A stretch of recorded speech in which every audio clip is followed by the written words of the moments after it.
शनि लोक शन्न भय शनि अग्नि प्रजां बहुलां मे करोतन्नं पयोरेतु अस्मासु दत्त।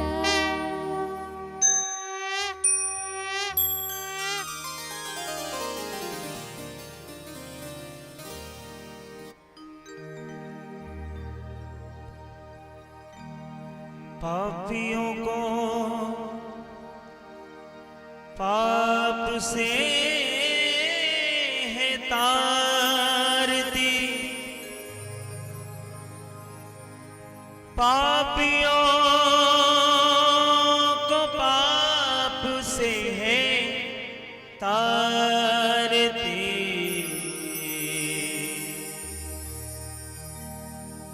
श्री भागवत भगवान की है आरती, पापियों को पाप से है तारती।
जगमंगल की आरती, पापियों को पाप से है तारती। श्री भागवत भगवान की है आरती, पापियों को पाप से है तारती।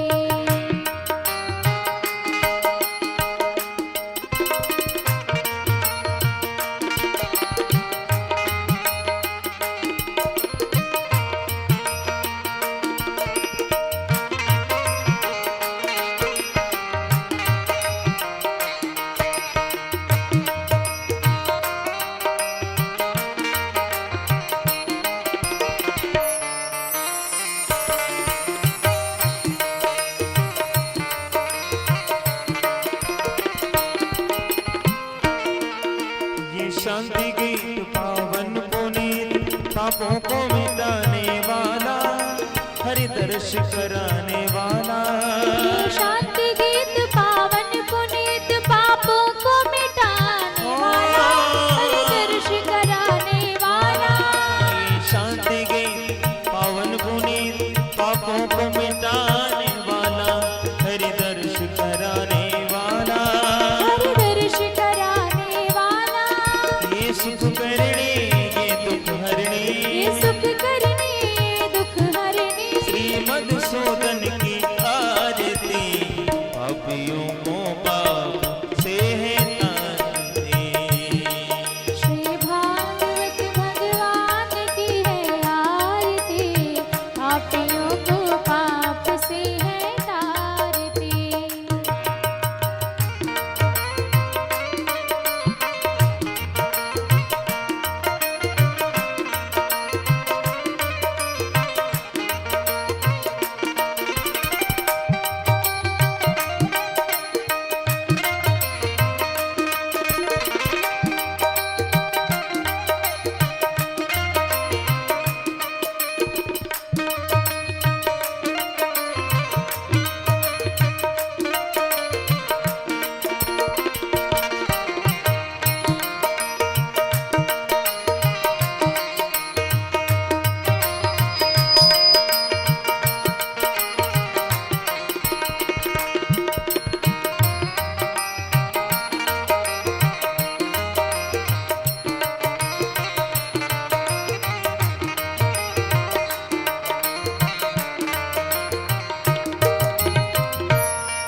मधुर बोल सतपंथ कोल सन्मार्ग दिखाने वाला बिगड़ी को बनाने वाला।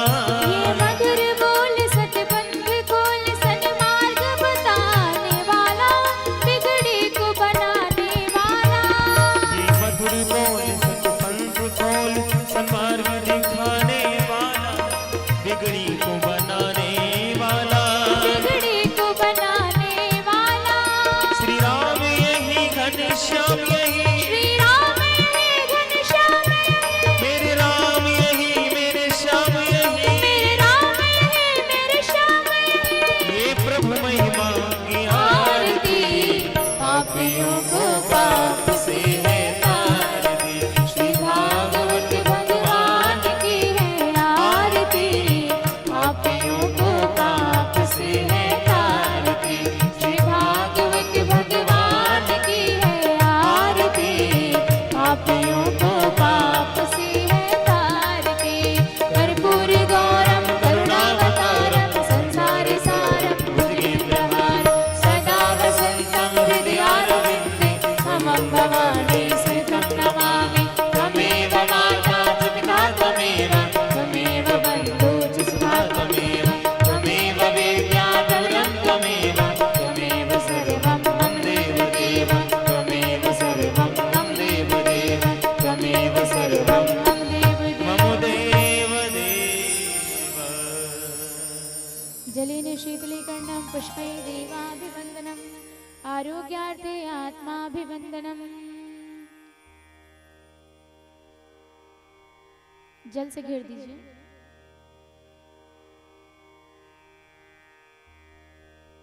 मंत्र पुष्पांजलि।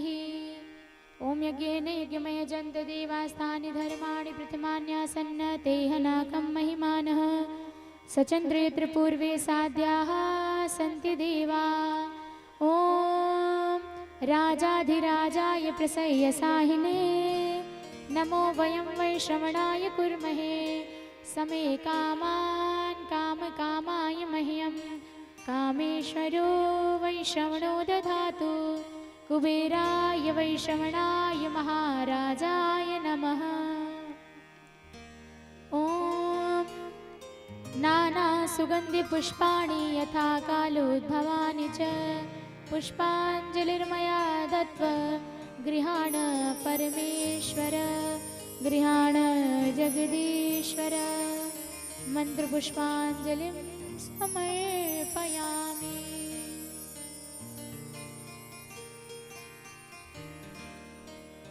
बोले श्रीमद् भागवत महापुराण की, बाके बिहारी लाल की, सांवरे सरकार की, राधे रानी सरकार की।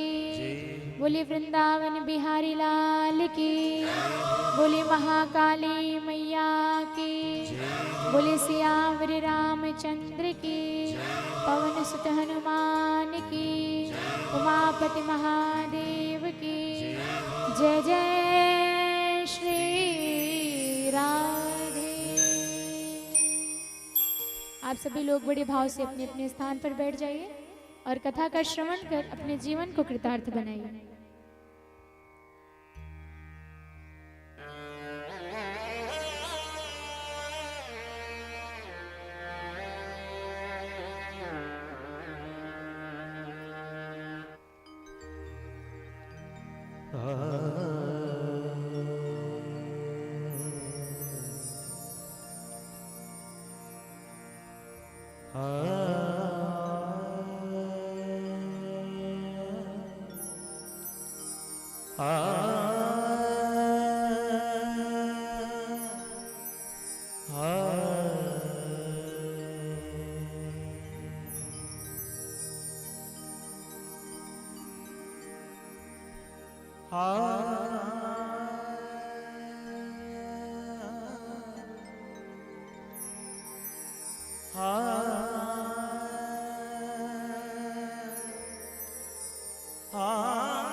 श्री गणेशाय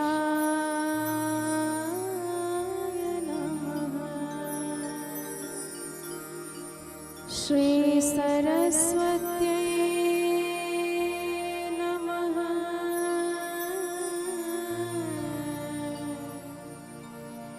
श्री गुरुचरण कमलेभ्यो नमः।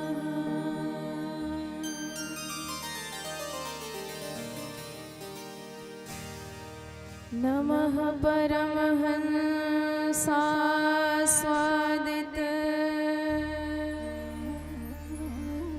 चरण कमल चिन्मकरन्दाय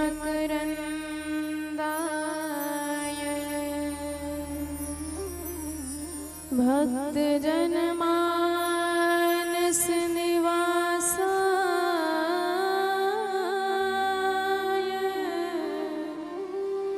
श्री रामचन्द्राय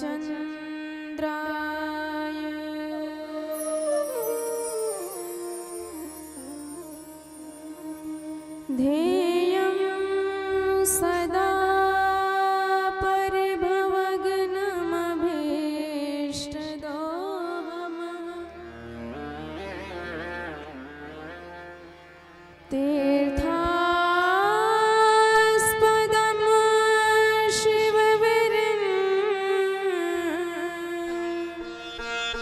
चिनुतम शरण्यम्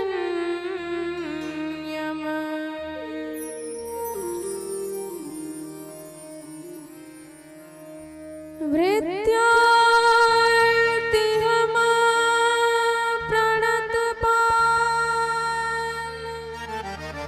भवाब्धिपोतमा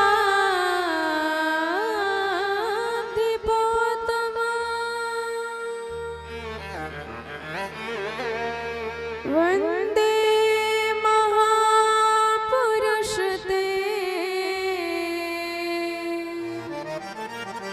चरणारविन्दम्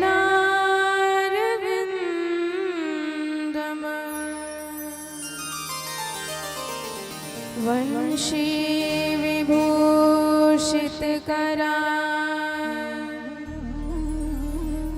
नवनीरदाभा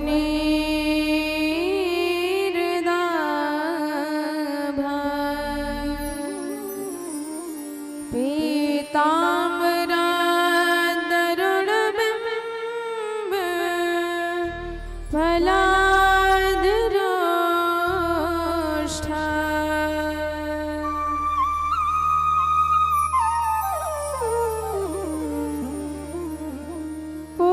पूर्णेन्दु सुन्दरमुखा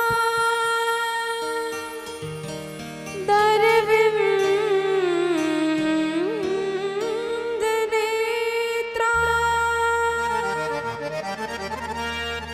कृष्णात् परं किमपि तत्त्वमहं न जाने।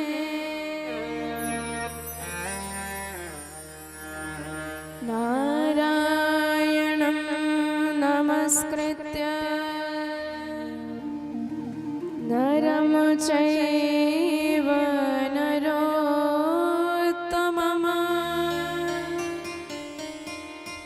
देवीं सरस्वतीं व्यासं ततो जयमुदीरये।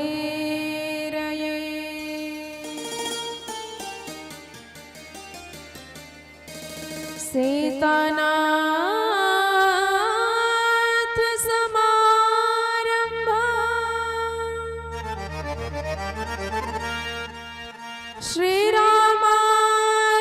श्रीरामानन्दार्य मध्यमा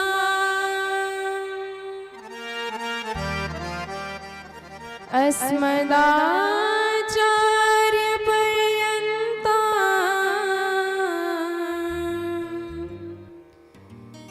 वन्दे श्रीगुरुपरम्परा।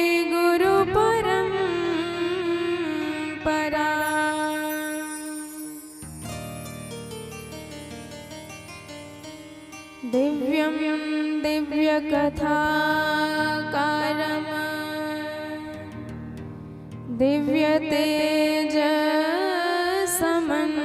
दिव्यतेजसमन्वितं श्रीमद्श्यामसुन्दरदेवाख्यं सद्गुरुं प्रणमाम्यहम्।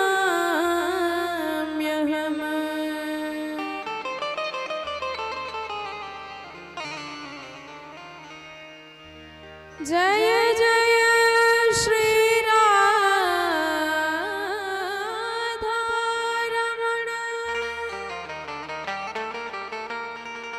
जय जय नवल किशोर,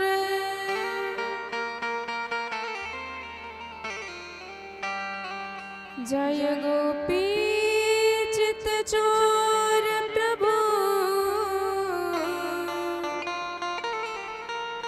जय जय माखन चोर,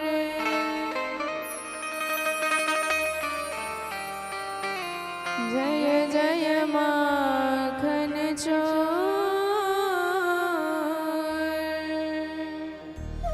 बोल वृंदावन विपिन बिहारी लाल की जय हो, श्री राधा रानी सरकार की जय हो, बोल सद्गुरुदेव भगवान की जय हो, बोल भक्त वत्सल भगवान की जय हो, महाकाली मैया की जय हो, बोल हनुमंत लाल की जय हो। आइए बड़े भाव से हम सब अपने मन को नंद भवन की ओर ले चले, जहाँ पर साक्षात आनंद कंद मदन मोहन सरकार प्रकट हुए हैं बाल रूप में।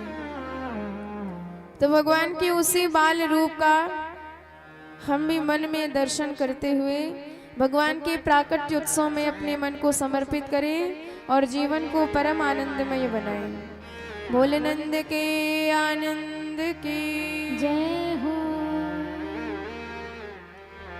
आज मैया यशोदा के द्वार बधैया बाज रही, आज मैया यशोदा के द्वार बधैया बाज रही, आज मैया यशोदा के द्वार बधैया बाज रही, आज मैया यशोदा के द्वार बधैया बाज रही। कौन पुण्य करे आई यशोदा, कौन पुण्य करे आई यशोदा, कौन पुण्य करे आई यशोदा, कौन पुण्य करे आई यशोदा। हरे गोद भरे करे तार, गोद भरे करे तार बधैया बाज रही, आज मैया यशोदा के द्वार बधैया बाज रही, आज मैया यशोदा के द्वार बधैया बाज रही।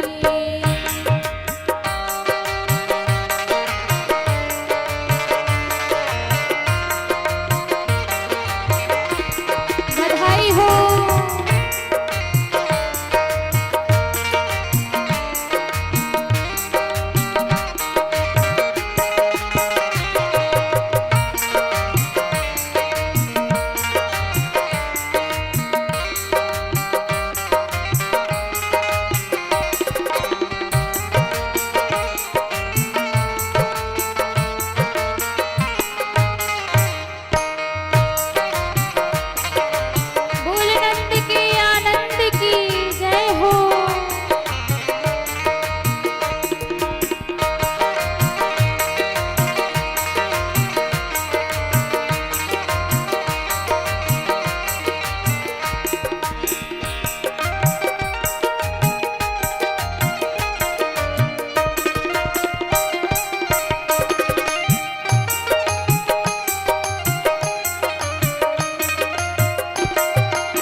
जय हो।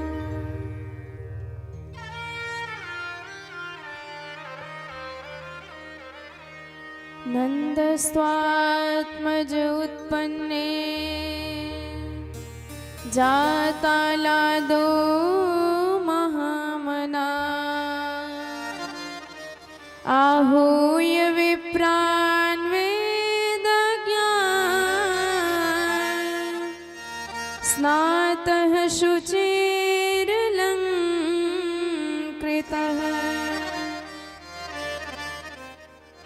वाचयित्वा स्वस्त्यय नमः जातकर्मात्मजस्य वै कारयामास विधिवत् पितृदेवार्चनं तथा।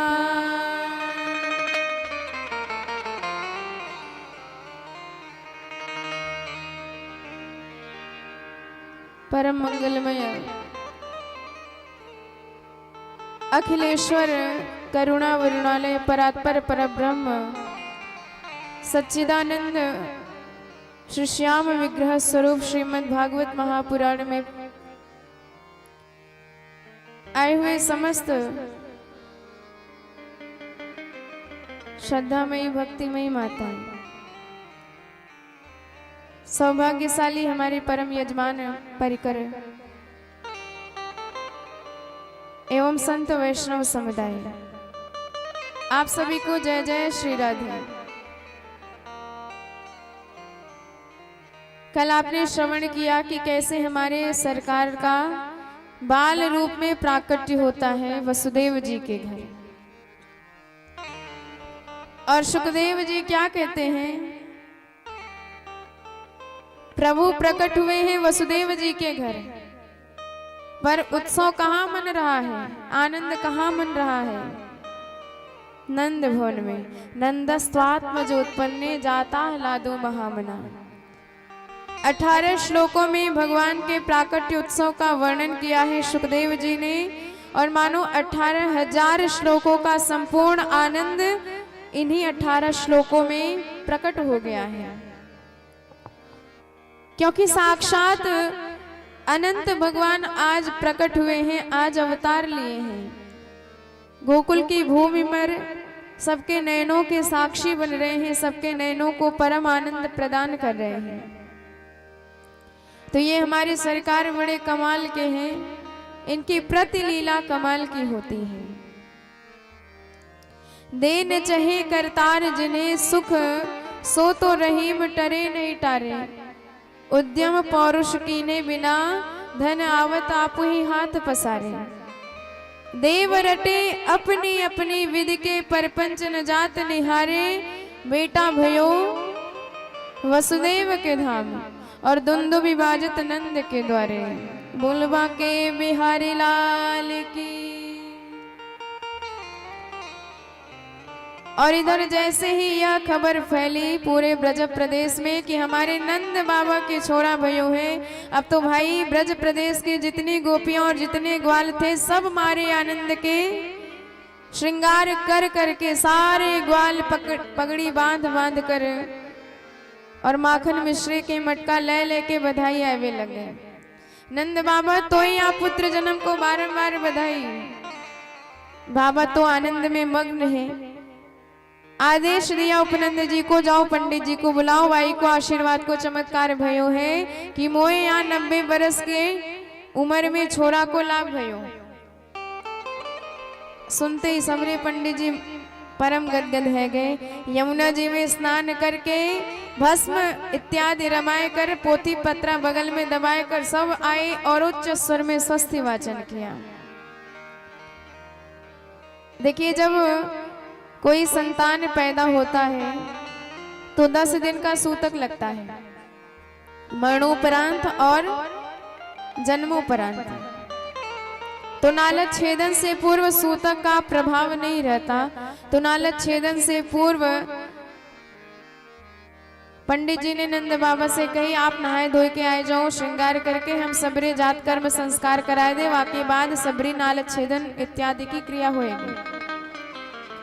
नंद बाबा यमुना जी में गए, प्रेम की डुबकी लगाए करके आए 108 और जाए लगे, सबरे ग्वाल बाल पकड़ लिए, महाराज आज तो सजनों पड़ेगो।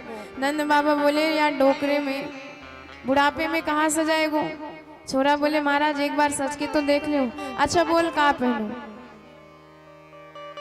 छोराओं ने निकाल के बढ़िया चमचमाती धोती पहनाई दी रेशमी और बढ़िया भव्य जगमगाती बगलबंदी पहनाई दी, गले में माला वाला डाल दी, माथे पे पगड़ी बांध दियो और थापक हुआ चंदन पोत दियो, आंखन में मोटो मोटो काजल लगाए दियो, मूछन पे इत्र और मुंह में पान दबाए दियो, दर्पण दिखाए के छोरा बोले महाराज देख लो कैसो सजाए दियो। अब नंद बाबा कबू पगड़ी संभाले कबू माला और छोराओं से पूछने लगे, छोराओं सच्ची सच्ची बताओ आज कैसो लग रहा हो। ग्वाल बाल बोले महाराज सच्ची सच्ची बताए आज एकदम दूल्हे जैसे लग रहे हो आप। अब कौन कहेगा कि तू 90 बरस के डोकरा है गए हो। तो इस प्रकार समलंकृत होके नंद बाबा आए, पर सगरो ध्यान तो प्रभु के चरणों में लगा है।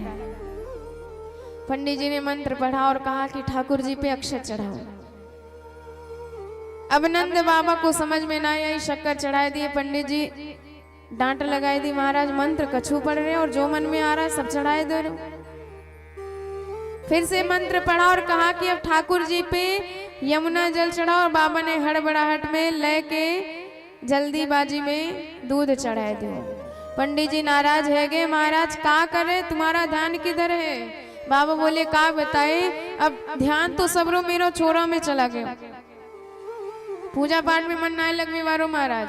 पंडित जी मुस्कुराए के बोले आप तो संकल्प कर दो, बाकी सबरी क्रिया हम निपटा लेंगे। और नंद बाबा ने जल उठाए के संकल्प करी, 2 लाख गायों का दान ब्राह्मणों को किया, अन्न के साथ विशाल पहाड़ बनाए और ब्राह्मणों को दान दे दिया। धेनु नाम युते प्रादा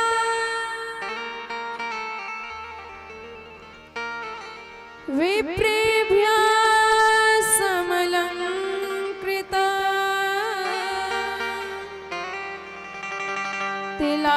तिलाद्रादीन सप्तरत्नो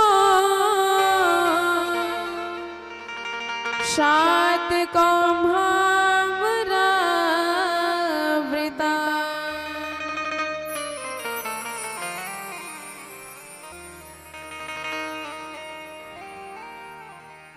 तो नंद बाबा इधर छोरा के दर्शन करने के लिए द्वार पे खड़े हैं।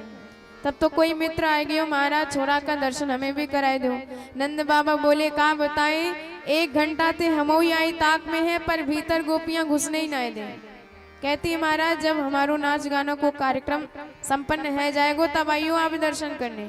अब बताओ जब हम स्वयं दर्शन ना किए तो ये कहाँ से दिखाई दे। मित्र बोला बाबा तो ये पतो ना है, पहली बार छोरा को दर्शन कियो जाए तो नाच नाच के भीतर जायो जाए। अरे भैया जन्म कर्म में तो कबू ना नाचे, पर महाराज दर्शन करना है कि नहीं, तब तो नाचना ही पड़ेगा। पुत्र दर्शन की इतनी लालसा हृदय में नंद बाबा के कि जो कभी नहीं नाचे वो आज नृत्य करने का प्रयास करते हैं। एक हाथ कमर पे धरी, एक हाथ सिर पे, और जो ठुमका लगाया नंद बाबा ने और नाचतो भयो नंद बाबा को एक मित्र देख लियो जो दही को मटका बधाई लेके आयो। इतनो मग्न है गयो कहीं आक्यों हमारी ये नजर न लग जाए, तो सबरे दही के मटका ले जाए के नंद बाबा के ऊपर उड़ेल दियो।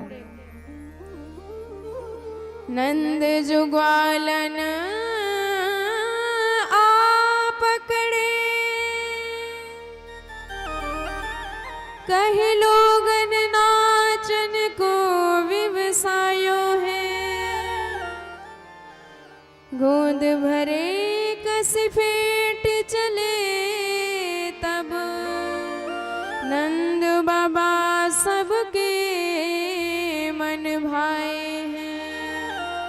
नाचत देख के नंद बाबा को, हासन हास उमंगन छाए हैं। काहुन लाद नंद के ऊपर, दार दियो सब लोग हंसाए। अब दही में एकदम सराबोर है गए नंद बाबा। मोड़ो पूछ के बोले चौरेदारी के, घंटा भर को कियो भयो सबरो श्रृंगार, तने दही में बराबर कर दियो। मित्र बोला महाराज पहली बार दर्शन कियो जाए तो ऐसे ही दही में नहाए नहाए के भीतर जायो जाए। ओरे भैया तब तो तैने बड़ी कृपा करी, आज किसी पर नंद बाबा को जरा सा भी क्रोध नहीं आ रहा है। सबकी बात मान रहे हैं, सबकी बात स्वीकार कर रहे हैं। जो भी हाथ में लग रहा है सब याचकों को लुटा दे रहे हैं और इतना दान दे रहे हैं मानो साक्षात लक्ष्मी जी व्रज की गलियों में विहरण कर रही हैं। अपने पतिदेव के प्रकट होने की खुशी में नृत्य कर रही हैं ब्रज की गलियों में। नंदो महावनास्तेभ्यो वासुलंकार गोधनम, सूतमागध बंदेभ्यै ये विद्योपजीविनः।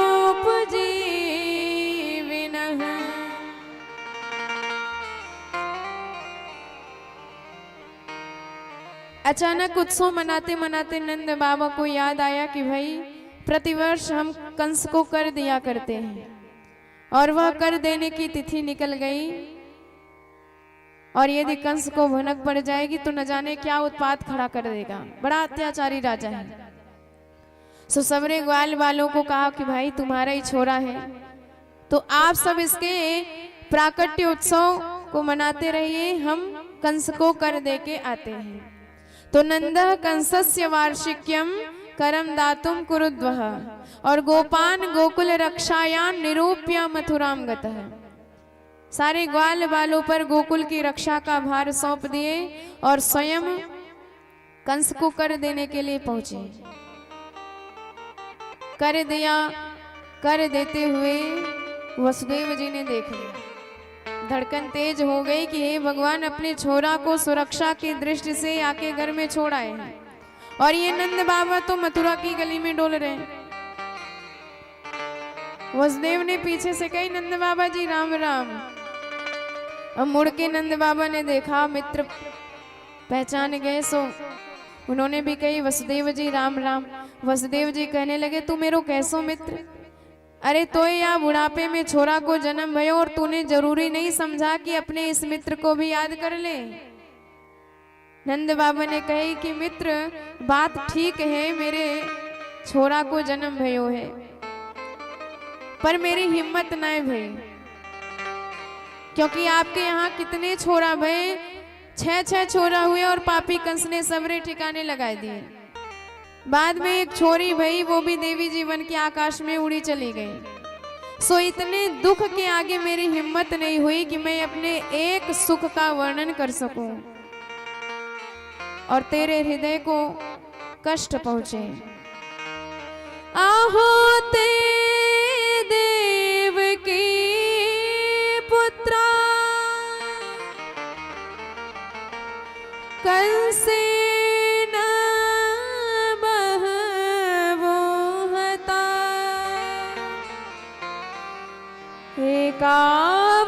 एकावशिष्टावर जा कन्या सापिद्वं गता।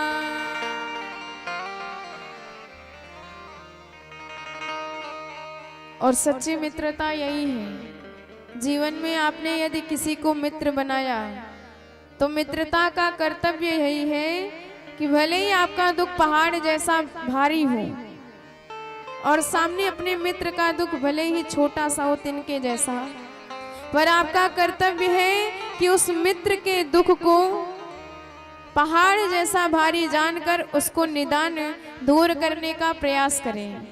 और यदि ये भाव नहीं है तो आप मित्र कहलाने लायक नहीं हो, मित्रता करने के अधिकारी भी नहीं हो आप।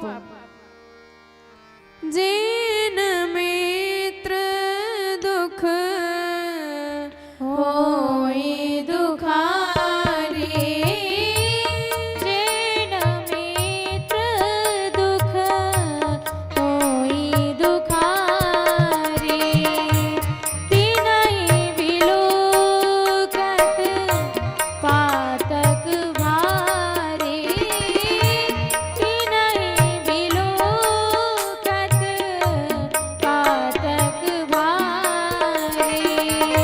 निज दुख गिरि सम रज कर जाना, निज दुख गिरि सम रज कर जाना, मित्रक दुख रज मेरो समाना, मित्रक दुख रज मेरो समाना, मित्रक दुख रज मेरो समाना। बोल भक्तवत्सल भगवान की जय हो। तो इस तरह वर्णन किया।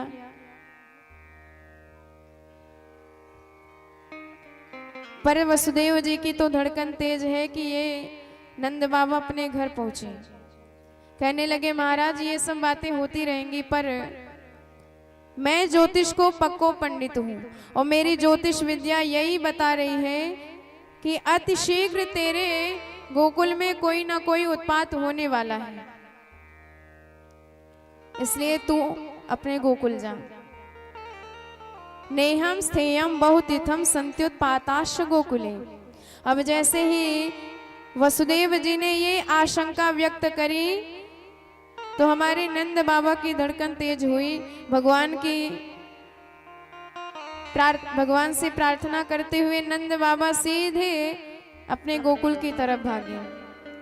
विचार करते जा रहे हैं कि वसुदेव जी ने जीवन में कभी झूठ नहीं बोला है, यदि उन्होंने आशंका करी है तो अवश्य कोई ना कोई उत्पात होने ही वाला है। नंदः पथि वचम शौरे न मृषेति विचिन्त्ययन् हरिम जगाम शरणा उत्पातागम गोकुले।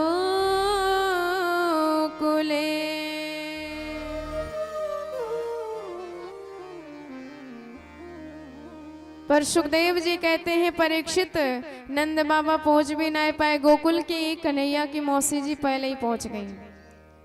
जब कंस ने दैत्यों को आदेश दिया कि 1 महीने में जितने बच्चों ने जन्म लिया है ब्रज प्रदेश में ढूंढ ढूंढ के सबका वध कर डालो, और पूतना आई, उसने कहा कि महाराज मुझे भी एक मौका दिया जाए।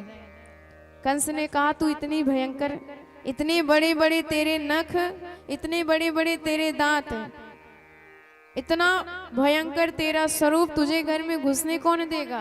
पूतना बोली महाराज चिंता मत करो, रूप बदल के चली जाऊंगी,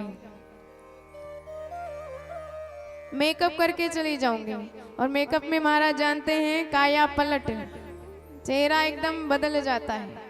सपूतना ने कहा जरा सा चेहरा परिवर्तित करके चली जाऊंगी, फिर भी गड़बड़ लगे तो घूंघट डाल दूंगी, और घूंघट में तो माताओं के और ज्यादा काम बन जाते हैं। कथाओं में हमारी दृष्टि तो पुरुषों पर रहती है, पर माताओं को जब नींद लगती है तो 1.5 हाथ का बढ़िया घूंघट डाले, 3 घंटे की ऐसी समाधि लगाई कि ना पड़ोसी को पता चले ना हमें पता चले। पर ये घूंघट हमारी सभ्यता नहीं है, सनातन धर्म की सभ्यता नहीं है, क्योंकि ये घूंघट कपट का प्रतीक है। और हमारे सनातन धर्म के प्रमुख देव कौन है? प्रभु श्री राम। और हमारे प्रभु को कपट से सबसे ज्यादा द्वेष है। भगवान कपट से बहुत दूर भागते हैं और जो प्रभु के साथ कपट करता है भगवान उसे कभी जीवन में पसंद नहीं करते हैं। तो आंखों में शील रहना चाहिए, मन में सद्भावना रहनी चाहिए, सम्मान रहना चाहिए। पर सम्मान नाम की चीज नहीं। 1.5 हाथ का घूंघट लगाए किस काम की? घूंघट के ही भीतर से ससुर जी को गालियां सुनाई जा रही है, आजा बज मारे तेरे मुंड पे हंडिया फोड़ूंगी, और घूंघट लगा रखा है। बताइए ऐसे घूंघट का क्या फल मिलेगा, क्या परिणाम होगा? यदि सम्मान करना है तो हृदय से सम्मान करिए, कपट करने की आवश्यकता नहीं है। केवल सिर ढक लिया इतना ही काफी है। ये वर्णन कभी नहीं आता कि हमारी सीता जी दशरथ जी के सामने घूंघट लगाती हूँ, क्योंकि यह सनातन धर्म का प्रतीक है ही नहीं। आप जैसे हो वैसे ही आओ, यही हमारे सनातन धर्म का सबसे बड़ी शिक्षा यही है। कपट करना कभी नहीं। तो पूतना भी दिव्य भव्य श्रृंगार करके घूंघट लगा के आई है। कंसेन प्रहिता घोरा पूतना बाल घातिनी सुशोषार निघ्नन्ति पुरग्राम व्रजादिषु।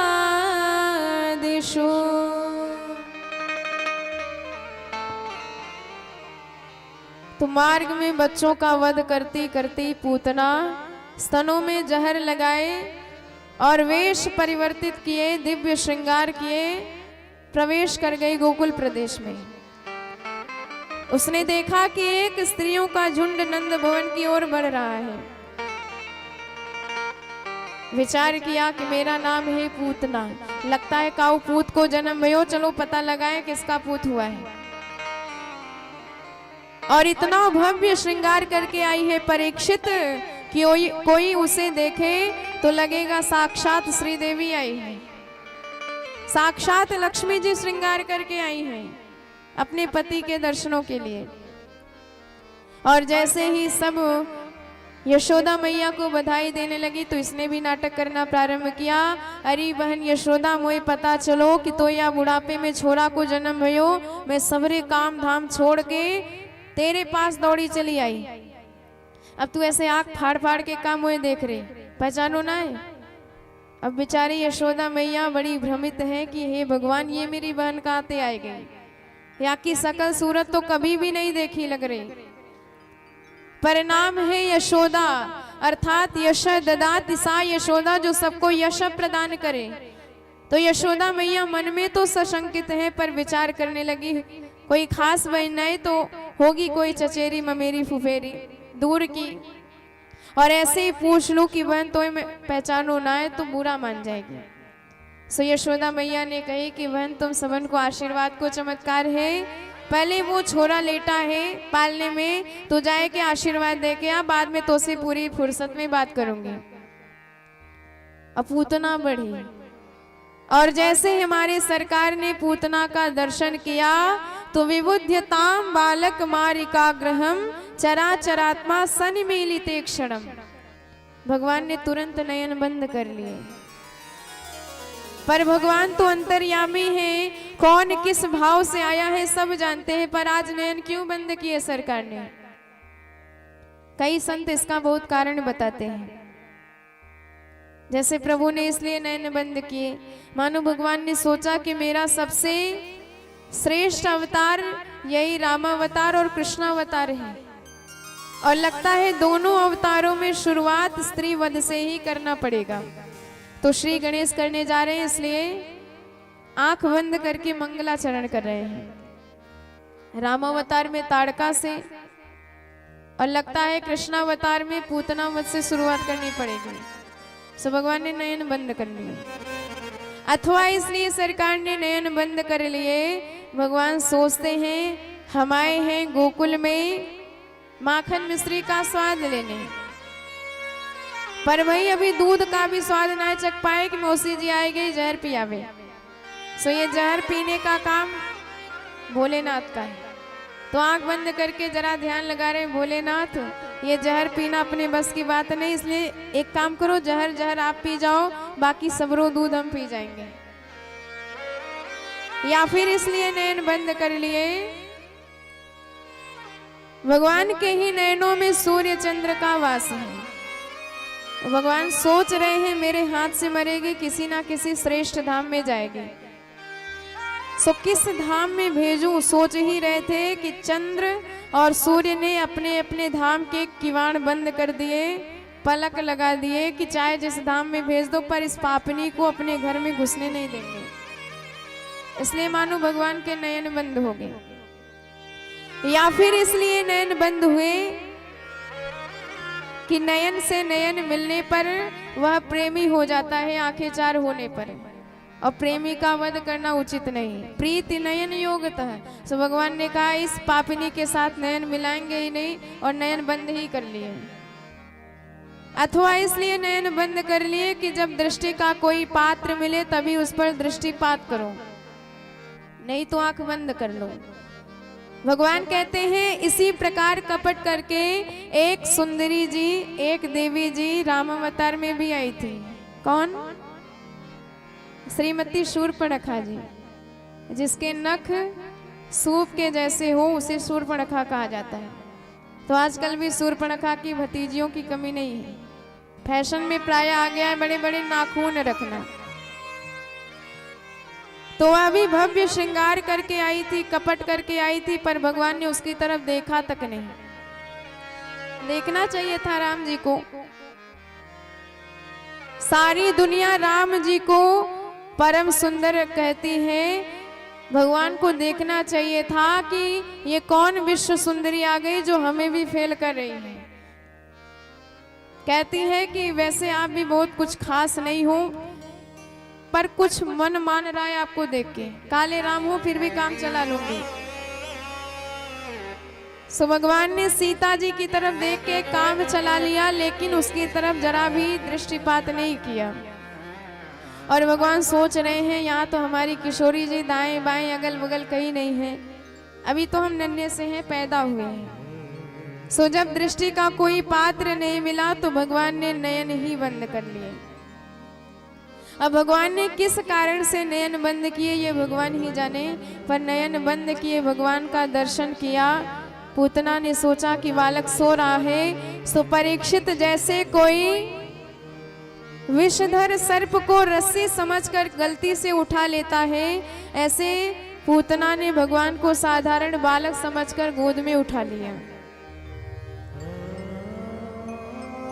और उठाने के बाद अपना जहर लगा हुआ स्तन भगवान के मुखमंडल में दे दिया। भगवान ने पहले जहर पिया, फिर दूध पिया, फिर प्राणों को ही खींचना प्रारंभ किया।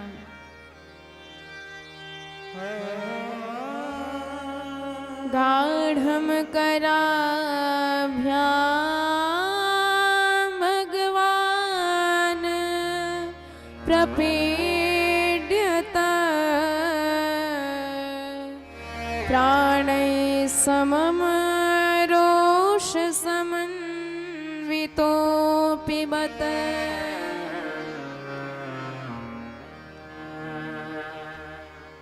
और जैसे ही भगवान ने प्राणों को खींचना प्रारंभ किया, मर्म स्थलों में भयंकर वेदना हुई। बेटा छोड़ दे, बेटा छोड़ दे कहती हुई चिल्लाने लगी। सामुंच मुंचा लमिति सभासिणी निष्पीड्यमाना खिल जीव मर्मणी। पर हमारे सरकार कहते हैं मौसी जी हमें तो पकड़ना ही आता है, छोड़ना कबो सीखे ना। एक बार जिसे पकड़ लिया जीवन में कभी छोड़ा नहीं है। इतनी भयंकर वेदना हुई कि उसने अपना राक्षसी शरीर प्रकट कर दिया और भगवान को लेके भवन से बाहर भागी। और जैसे ही प्राण खींचे, भयंकर विकराल उसका राक्षसी शरीर धम्म से जमीन पर गिर गया।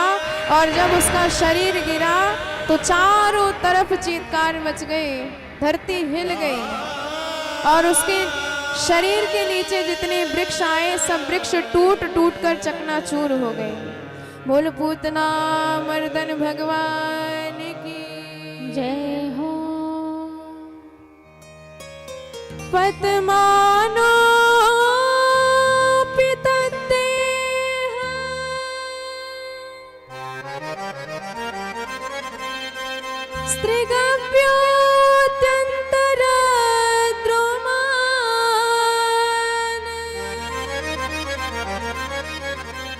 चूड़यामास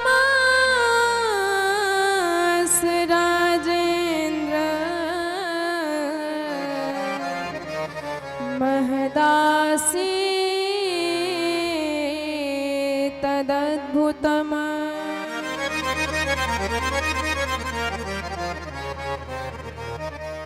सुखदेव जी वर्णन करते हैं उसका शरीर इतना विकराल कि 18 किलोमीटर लंबा चौड़ा भयंकर शरीर।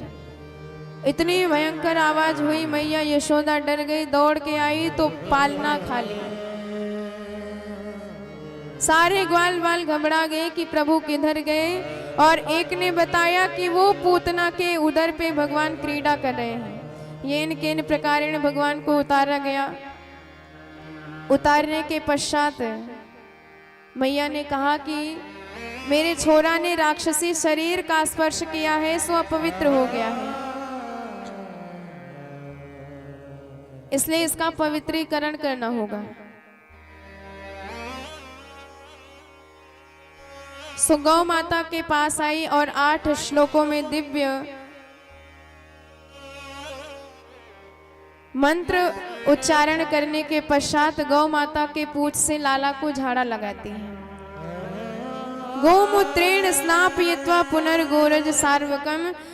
गैया माता की पंचगव्य से लाला को स्नान कराती है, और ये पंचगव्य बड़ी अपूर्व शक्ति वाली होती है।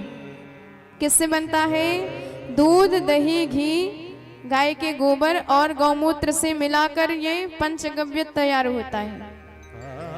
और पंचगव्य में इतनी शक्ति होती है कि चाहे जितना पापी व्यक्ति हो, यदि पंचगव्य का सेवन कर ले तो वह परम पवित्र हो जाता है। भूमि चाहे जितनी अपवित्र हो, पंचगव्य का सिंचन कर दे वह भूमि परम पावन हो जाती है। तो लाला को ऐसे पंचगव्य में दिव्य स्नान कराया और भगवान के ही नामों से भगवान को ही झाड़ा दिया। इंद्रियाणि ऋषिकेशम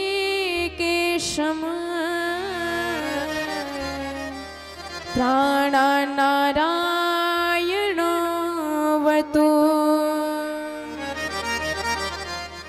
श्वेतद्वीपपते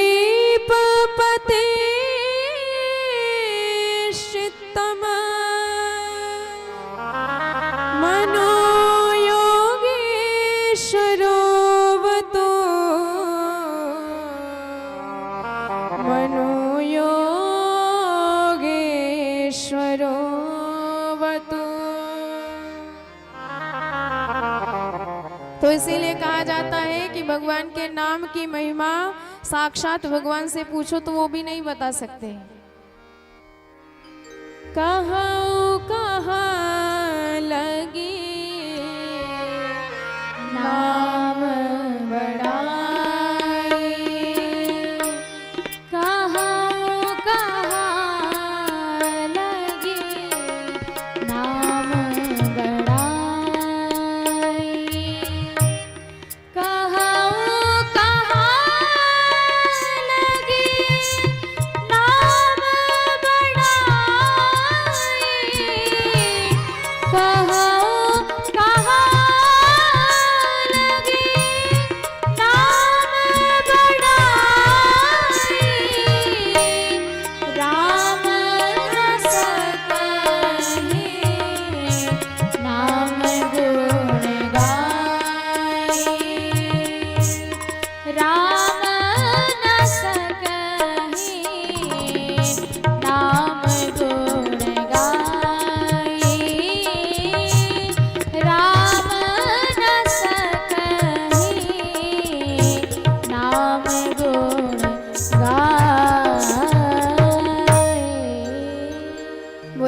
भक्तवत्सल भगवान की जय हो। तो इस प्रकार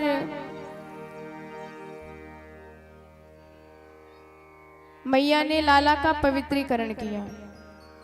नंद बाबा आए तो सारे ग्वाल बाल कहने लगे, महाराज ये मरी तो मरी, पर पूरे ब्रज को रास्ता जाम कर गए, अब इतने विशाल शरीर को कहाँ फेंकेंगे।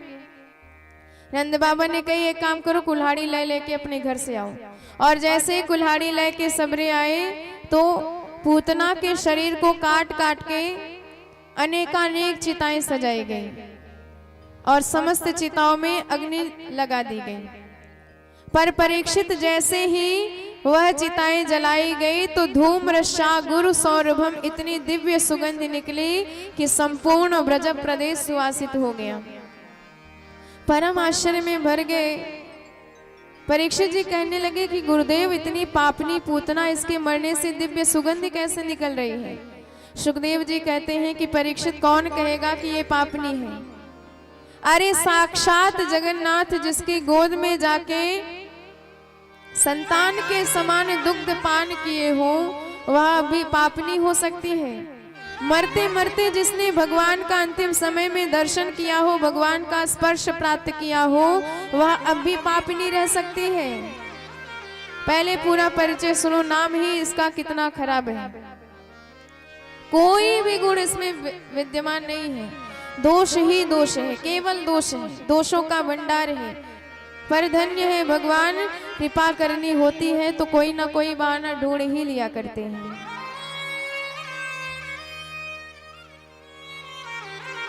पूतना लोक बालग्नि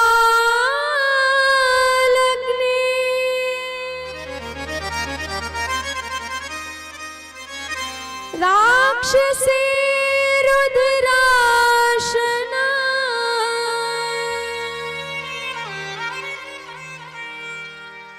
जिघासया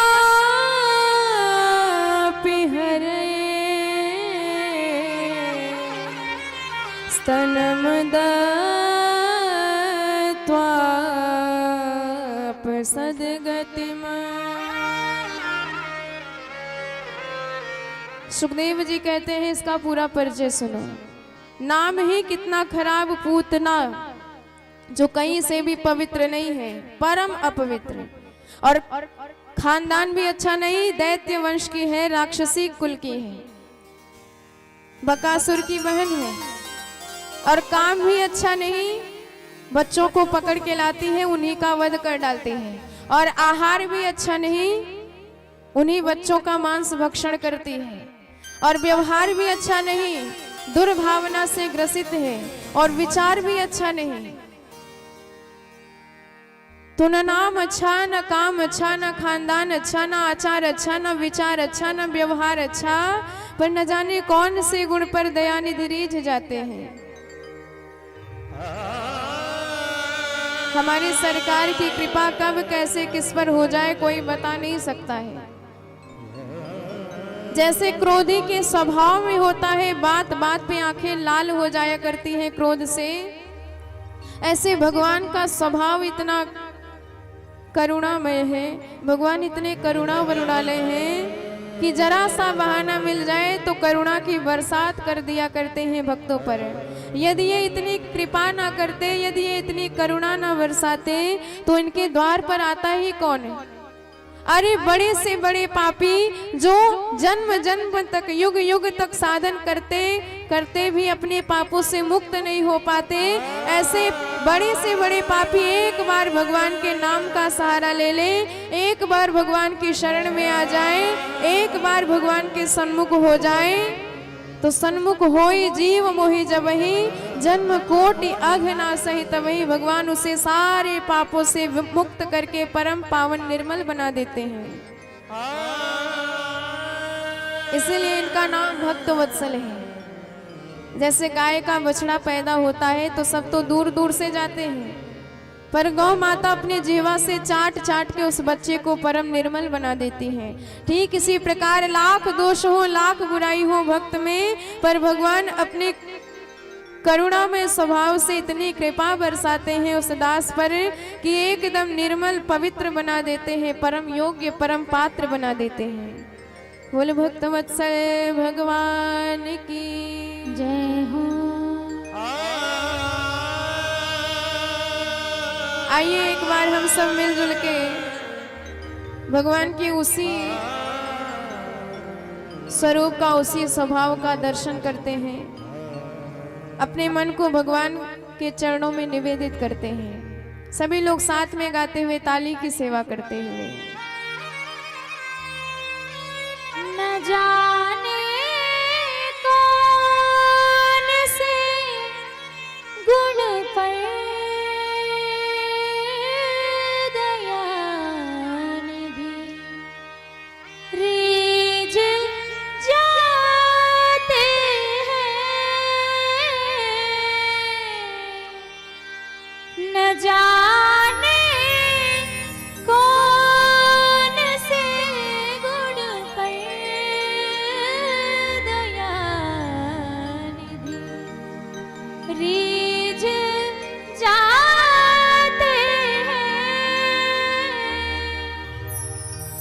यही सद्ग्रंथ कहते हैं, यही हरि भक्त गाते हैं। न जाने कौन से गुण पर, न जाने कौन से गुण पर दयानिधि रीझ जाते हैं। न जाने कौन से गुण पर दयानिधि रीझ जाते हैं। यही सद्ग्रंथ कहते हैं, यही हरि भक्त गाते हैं। यही सद्ग्रंथ कहते हैं, यही हरि भक्त गाते हैं। न जाने कौन से गुण पर दयानिधि रीझ जाते हैं।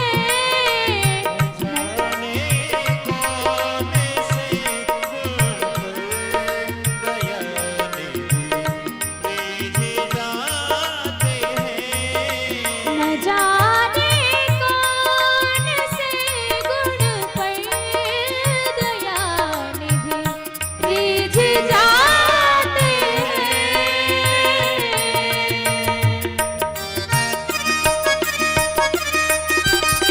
बड़े भाव से सभी लोग ताली की सेवा करते हुए बोल भक्त वत्सल भगवान की जय हो।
भक्तवत्सल भगवान की जय हो।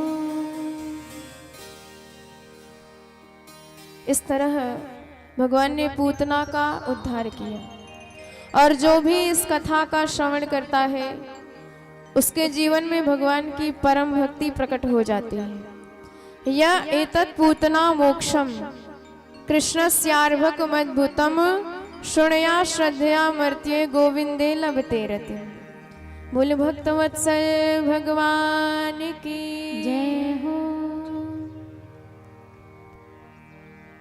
अब एक दिन यशोदा मैया ने भगवान का श्रृंगार किया, पालने में लिटाया और लेटे लेटे भगवान ने अपने आप से ही करवट बदल ली। मैया परम गदगद हो गई, नाई को बुलाई और आदेश दिया कि पूरे ब्रज में लगा दो दुहाई, कह दीजो कि करवट बदलने का बिलौआ है। सारी गोपियां आई, बधाई देने लगी और जब भाव विभोर होके गाने लगी तो मैया ने कहा कि जरा धीरे धीरे गाओ, अभी लाला हाल ही में मैंने उसे सुलाया है, जग जाएगा। गोपियां बोली जब तुझे लाला ही सुलाना था तो हमें बुलाई काहे को, अब आए हैं गाएंगे नाचेंगे शोर तो मचेगा। मैया ने कहा चिंता मत करो, अभी व्यवस्था करती हूँ। तो लाला का पालना ले जाके बाहर बैलगाड़ी के नीचे रख दिया जिसमें एक भी बैल नहीं लगे थे और जितने आंगन में मटका इत्यादि थे सब उठा के उस गाड़ी के ऊपर रख दिया और कहा कि अब प्रेम से गाओ बजाओ। और गोपियां झूम झूम के गाने लगी। प्रभु के कान तक आवाज गई। भगवान ने कहा अच्छा हमारे नाम के गीत गव रहे और जाके नाम के गीत गव रहे या पालना में नीचे लटक रहे, तो कैसे पहुंचा जाए। सो भगवान बड़ी देर तक रुदन करते हैं। पर नैवा श्रेणोद्वा रुदतम सुतस्य सा रुदन स्तनार्थी चरणावुदक्षिपत। भगवान के रुदन को किसी ने सुना नहीं, भगवान को क्रोध लगा। सो भगवान ने एक जोरदार लात चलाई और उसी बैलगाड़ी के ऊपर शकटासुर नाम का दैत्य आके विराजमान हुआ था। भगवान ने इतनी जोरदार लात चलाई कि वह गाड़ी पूरी आकाश में उड़ा दी और गाड़ी आकाश में गई, नीचे आई, धम्म से गिरी और चकनाचूर हो गई। जितने मटका इत्यादि थे सब धड़ाधड़ फूट गए।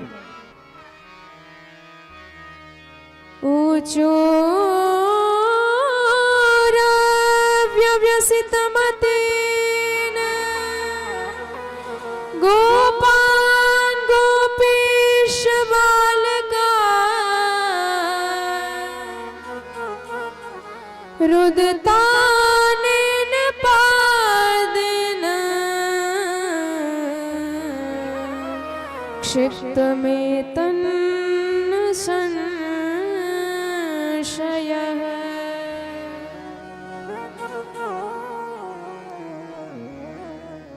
और इतनी भयंकर आवाज हुई, मैया दौड़ के आई तो टूटी गाड़ी फूटे मटका विचार करने लगी कि हे भगवान बैल साड़ कोई निकरो ना है, आधी तूफान आयो ना है, तो ये धरी धरी गाड़ी कैसे टूट गई, मटका कैसे फूट गए। कुछ छोरा आए बतावे लगे मैया एक बात बताए, तेरे लाला बड़ी जोर से रो रहे थे।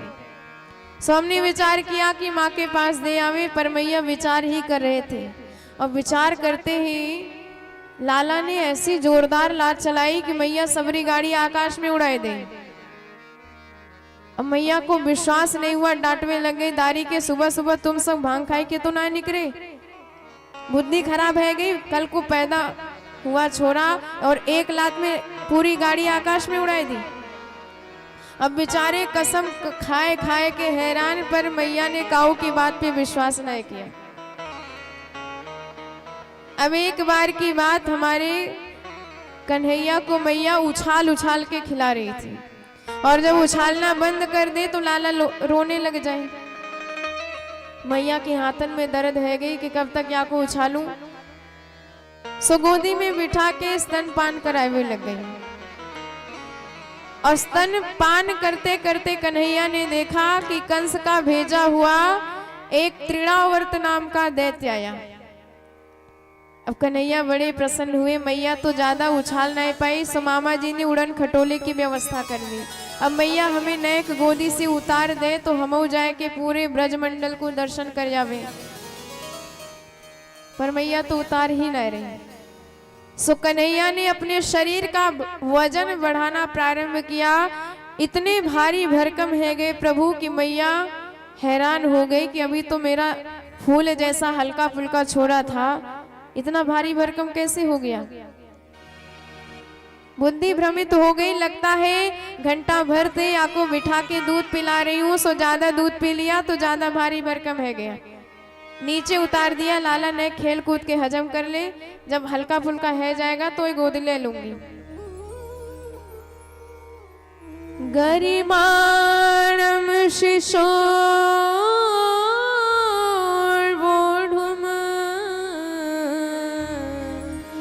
न से गिरिकूटवत भूमो निधाय तम गोपी विस्मिता भार पीड़िता।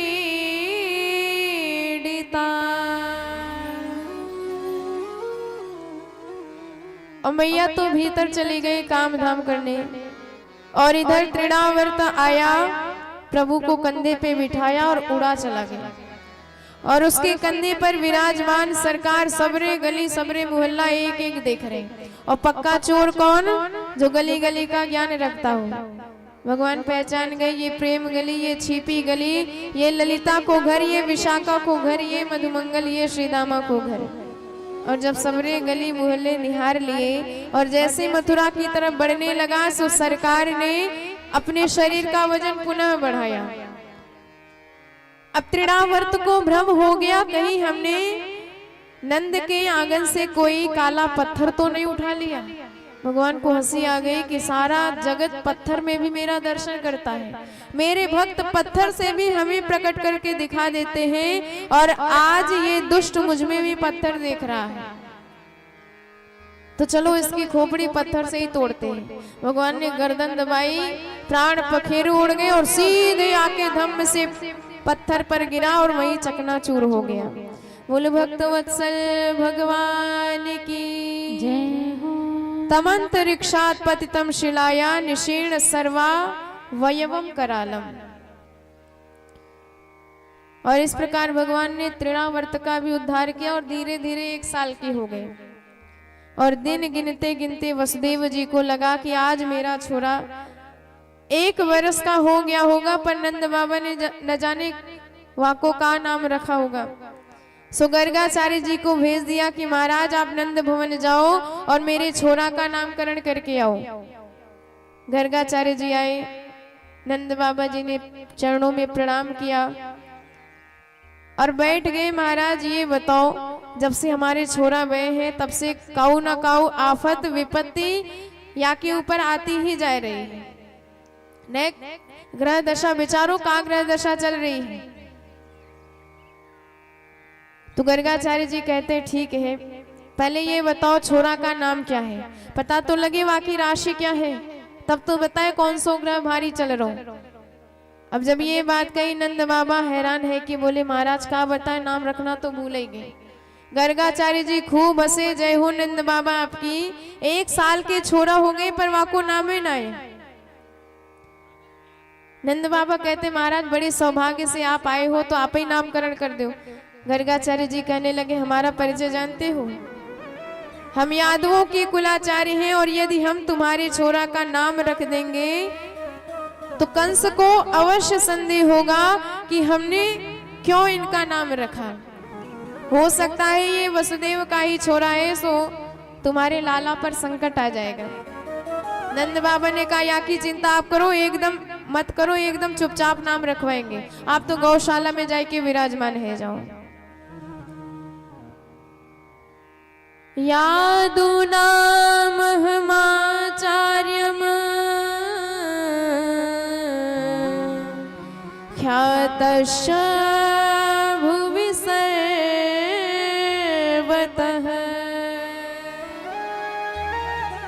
सुतम मया संस्कृतम ते मन्यते देव की सुतम।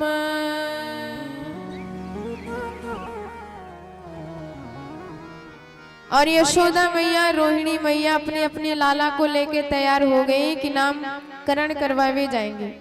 पर दोनों बहनों ने आपस में विचार किया कि बहन या बाबा को खूब नाम सुन रखो है, चलो एक काम करें, मेरे लाला तू ले ले और तेरे लाला मैं ले लूं, और यदि पक्का पंडित होएगा तो एक ही दृष्टि में बताए देगा कि कौन को छोरा कौन सो है, और यदि ना ही बता पाए तो समझ जाएंगे खड़िया पलटन बाबा है। तो अदला बदली करके छोराओं की माता गौशाला में आई और गर्गाचार्य जी के समक्ष विराजमान हो गई। और जैसे ही गर्गाचार्य जी ने रोहिणी मैया की गोद में यशोदा नंदन और यशोदा मैया की गोद में रोहिणी नंदन का दर्शन किया, सब पहचान गए कि ये तो साक्षात सारे वेदों के सिद्धांत हैं। बड़े बड़े तपस्वी, बड़े बड़े देवी देवता जिनका पार नहीं पा सकते, आज वही निराकार सगुण साकार रूप में मेरे समक्ष विराजमान है। मेरा सौभाग्य है कि अपने इन नयनों से मैं उनका दर्शन कर रहा हूँ। रूपम यत् तत् प्राहुर व्यक्त माध्यम ब्रह्म ज्योति निर्गुणम निर्विकारम सत्ता मात्रम निर्विशेषम निरीहम सतम साक्षात विष्णुर अध्यात्म दीपः। और भगवान को देखा तो परम समाधि लग गई। नयन खुले हैं, मुख खुला है, पलक भी नहीं झपका रहे हैं, ऐसे दिव्य अचल समाधि लगी। अब बैठे बैठे समय बीतने लगा तो मैया ने सोचा कि बाबा आंख फाड़ फाड़ के मेरे छोरा की एक एक रेखा देख रहे होंगे। पर जब समय बीतता गया, घंटा भर हो गया, मैया ने कहा महाराज का नाम रख रहे हो, न कि ये भी तो बताए दो। अब बाबा हुए तो नाम बताए। बाबा के तो आनंद की समाधि लगी है। सो मैया ने रोहिणी जी से कहा धीरे से कि बहन पता नहीं है बाबा बैठे बिठाए का है गयो, ना हिले ना डूले ना सनके ना मटके। रोहिणी मैया कहती है बहन मुझे तो लगता है यहाँ बाबा की सांसों न चल रही। अब तो यशोदा मैया घबरा गई कि हे भगवान, या बाबा को केवल मेरो ही घर मिले कलंक लगावे के ताई। हाथ पकड़ के झकझोर दिया कि महाराज कुछ मुंह से भी बोल दो। अब गर्गाचार्य जी की समाधि खुली। हाँ मैया सोच लिया तेरे छोरा का नाम। मैया कहती है जय हो महाराज, ऐसो नाम सोचो कि मैं ही सोच में पड़ गई। तो का नाम सोचा आपने? गर्गाचार्य जी सोचने लगे, आए थे नाम रखवे के ताई, पर या की सकल सूरत देख के तो अपनो ही नाम भूल गए। धैर्यम धिनोति मम कंपयते शरीरम रोमांचयत्यपि विलो पयते मतिं च हन्तास्य नामकरणा यस्मागतोऽहम्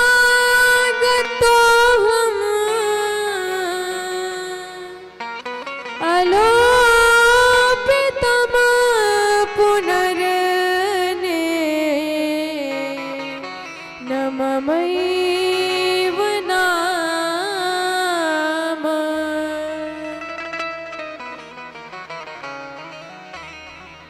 गर्गाचार्य जी ने यशोदा जी की गोद में रोहिणी नंदन को देखा तो इशारा करके कहते हैं माँ ये निश्चित रोहिणी जी का बेटा है और आगे चल के बलवानों का भी बलवान निकलेगा, इसलिए इसका नाम रख रहे हैं बलराम।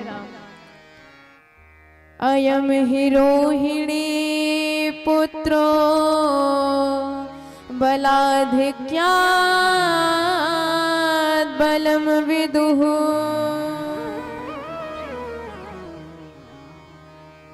बोल बलभद्र भगवान की जय हो। मैया प्रसन्न हो गई। देख बहन खड़िया पलटन बाबा ने एक ही नजर में बताए दिए कि कौन को छोरा कौन सो है। अच्छा ठीक है महाराज, अब ने क्या छोटे छोरा का नाम भी रख दो।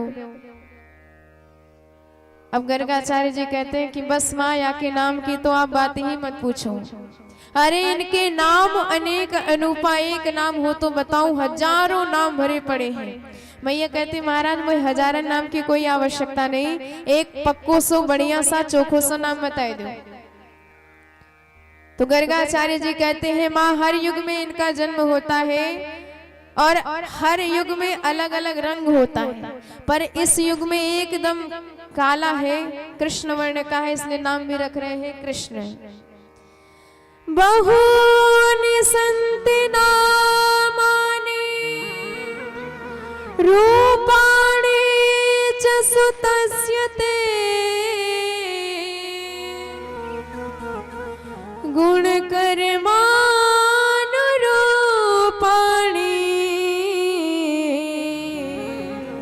तान्यहं वेद नो जना।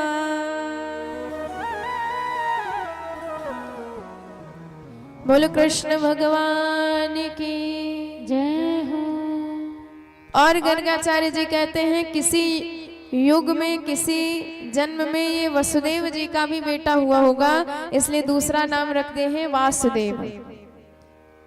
प्रगयम वसुदेवस्य क्वचित जातस्तवात्मजम वासुदेव इति श्रीमान भिज्ञा संप्रचक्षते।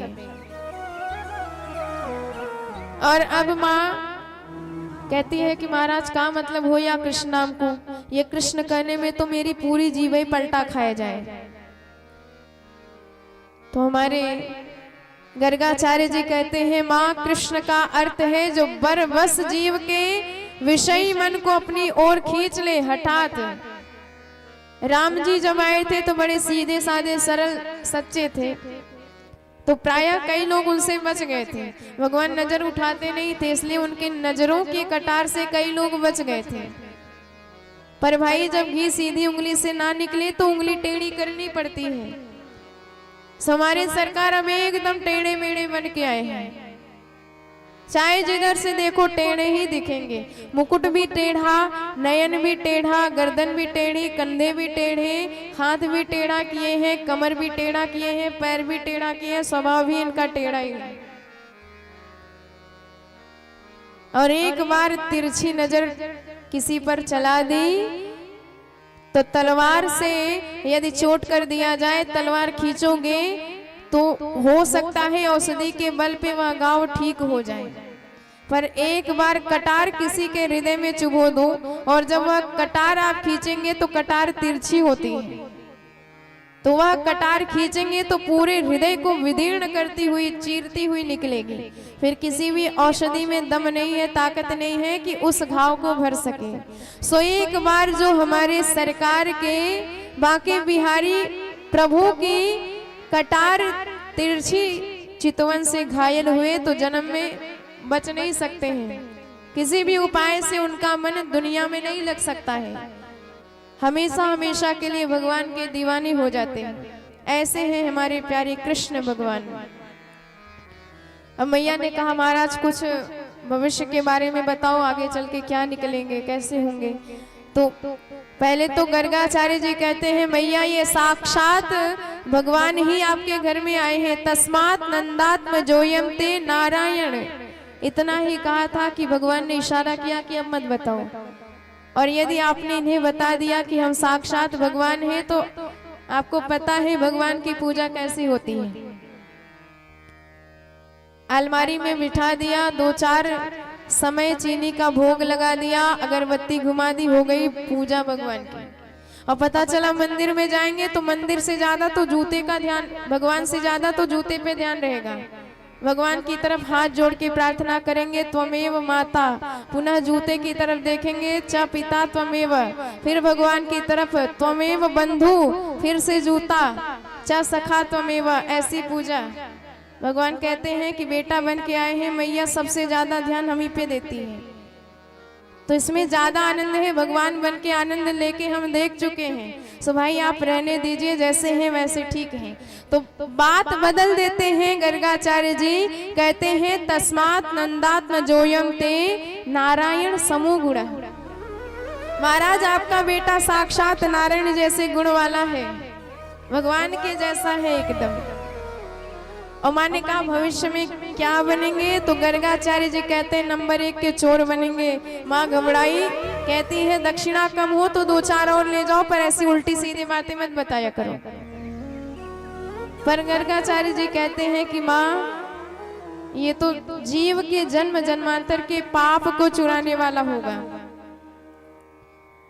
अनेक जन्मार्जित पाप चोरम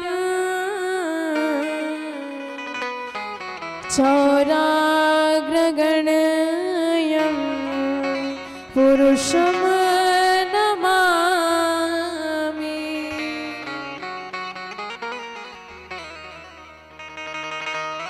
इस प्रकार नामकरण करके गर्गाचार्य जी गए। माँ ने कहा कि महाराज तो एकदम 1 नंबर के हैं, पर नाम उल्टा सीधा भले ही रख दिया। इन्होंने रखा है कृष्ण और बलराम। माँ ने अपने लाड़ के, अपने प्रेम के अलग से ही नाम रख दिए, कनुआ और बलुआ।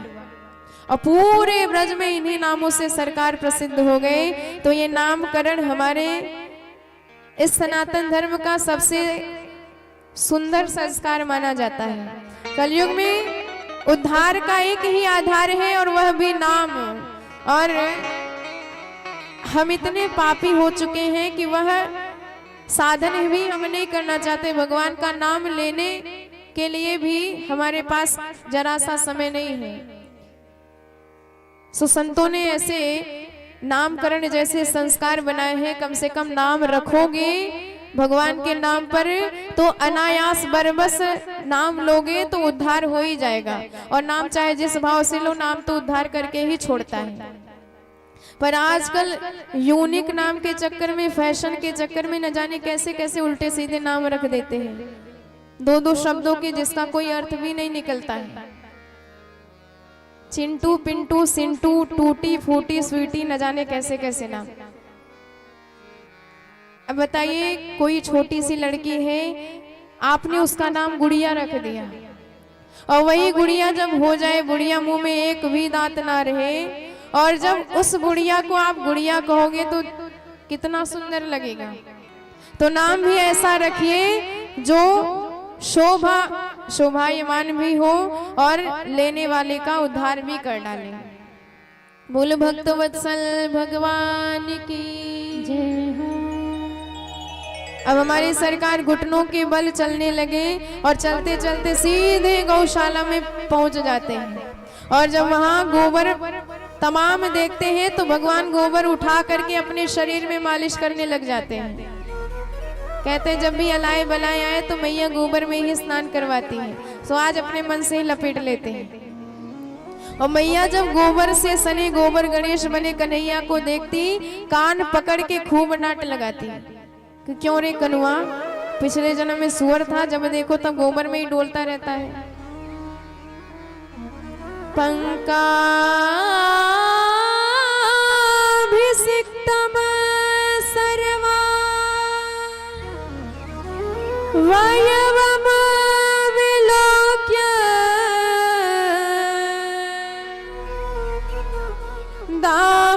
दामोदरम वदति को पवशाद यशोदा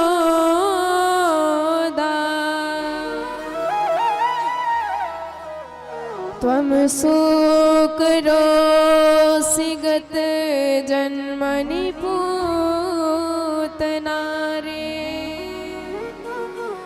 इत्युक्त संस्मित मुखो वतुनो मुरारे।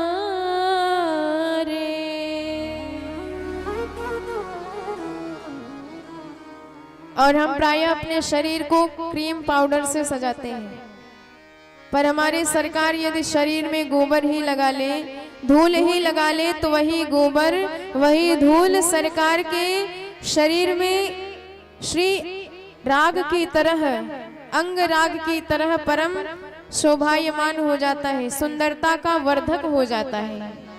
धूल में भी सने हमारी सरकार अत्यंत शोभामय लगते हैं, परम सुंदर लगते हैं। और भगवान ने बहुत लीलाएं करी। कभी कभी गायों का सींग पकड़ के लटक जाते हैं, कभी कभी देहली पर लटक जाते हैं, देहली पार नहीं कर पाते जिन्होंने 2 पग में पूरे ब्रह्मांड को नाप लिया था। और कभी कभी तो चंदा मामा के लिए रूठ जाते हैं कि मैया आज चंदा मामा ही लेंगे। और मैया बेचारी परेशान कहती है इतनी दूर है कहाँ से लाए, पर कन्हैया मचल गए। सो मैया ने एक परात लिया, उसमें जल भरा, चंद्र बिंब दिखाई दिया, लाला को दिखा दिया कि ले चंद्रा आ गया।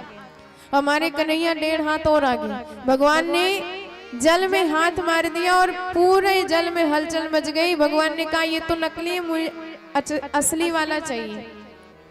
मैया परेशान हो गई, कहने लगी लाला ज्यादा परेशान मत कर, तो चांद जैसी बहू लाऊंगी। अब हमारे कन्हैया चंदा को भूल गए, चांद जैसी बहू के लिए परेशान। मैया बहू आज ही लेंगे और अभी लेंगे। मैया बोली बेटा जानता भी है बहू रानी कितनी बड़ी होती है। कन्हैया कहते हैं जब हम इतने से हैं तो बहू रानी भी अपने हिसाब किताब के ही लेंगे। हमें तो इतनी बड़ी बहू रानी चाहिए कि जब गैया चराने जाए तो आपको जेब में धर के जाए। मैया समझ गई दारी गुड़िया के लिए रो रहा है, सो गुड़िया पकड़ा देते हैं और कन्हैया उसी के साथ खेलने लग जाते हैं। और एक बार भगवान ने अपने बाल सखाओं को बुलाया और कहा कि चलो आज कुछ नया खेल खेलेंगे, आज चोरी चोरी खेलेंगे। ग्वाल बालों ने कहा कि लाला तेरे घर में भुखमरी फैल गई, जो आज तू चोरी करके खाएगा, चोरी करना सिखाएगा। मैया को पता चलेगा तो ऐसी पिटाई करेंगी कि पीठ एकदम लाल हो जाएगी। कन्हैया कहते हैं हम रुपए पैसे की चोरी की बात नहीं कर रहे, हम तो माखन चोरी की बात करें और खावे पीवे की चीज की चोरी चोरी ना मानी जाए।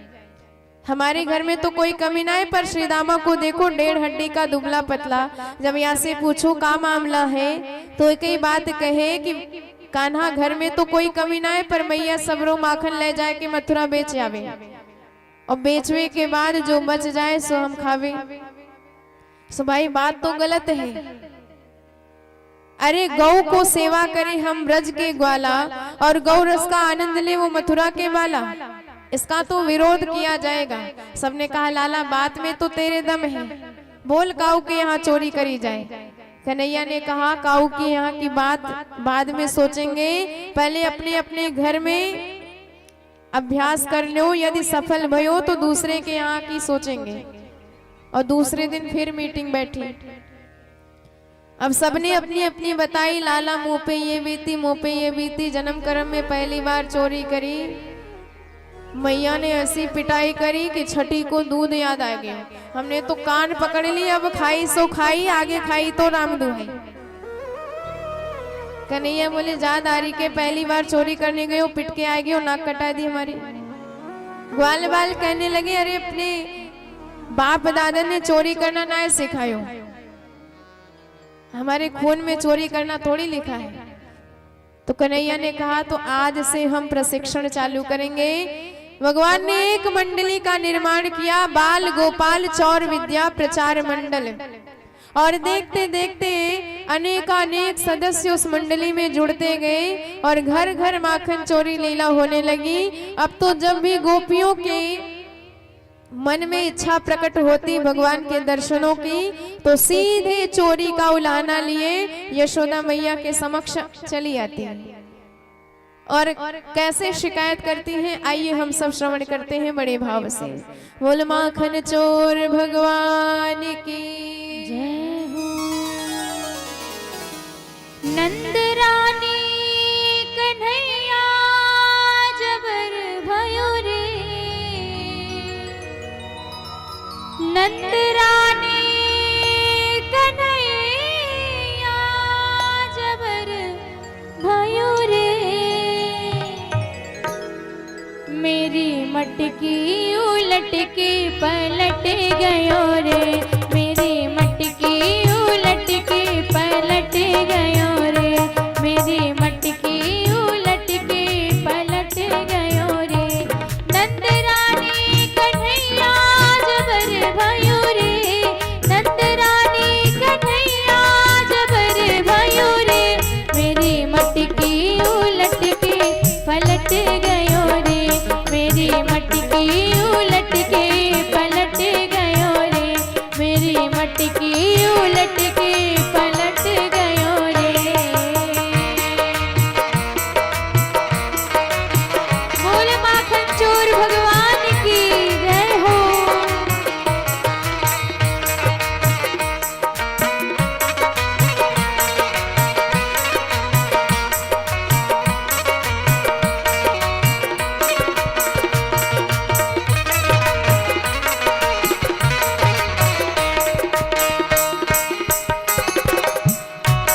जय जय श्री राधे।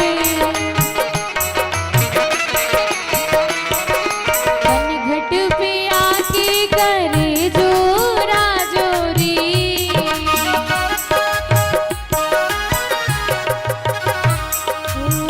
घट पे आके करे जोरा जोरी, चुपके से आए करे चीर चोरी, चुपके से आए करे चीर चोरी।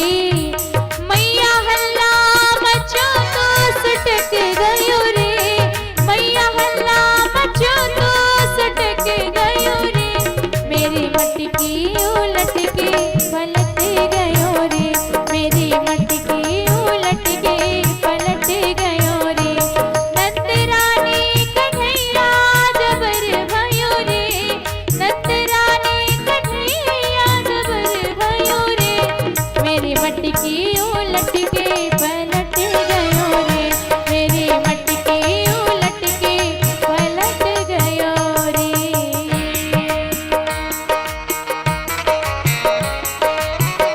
सभी लोग दोनों हाथ उठा के ताली की सेवा करते हुए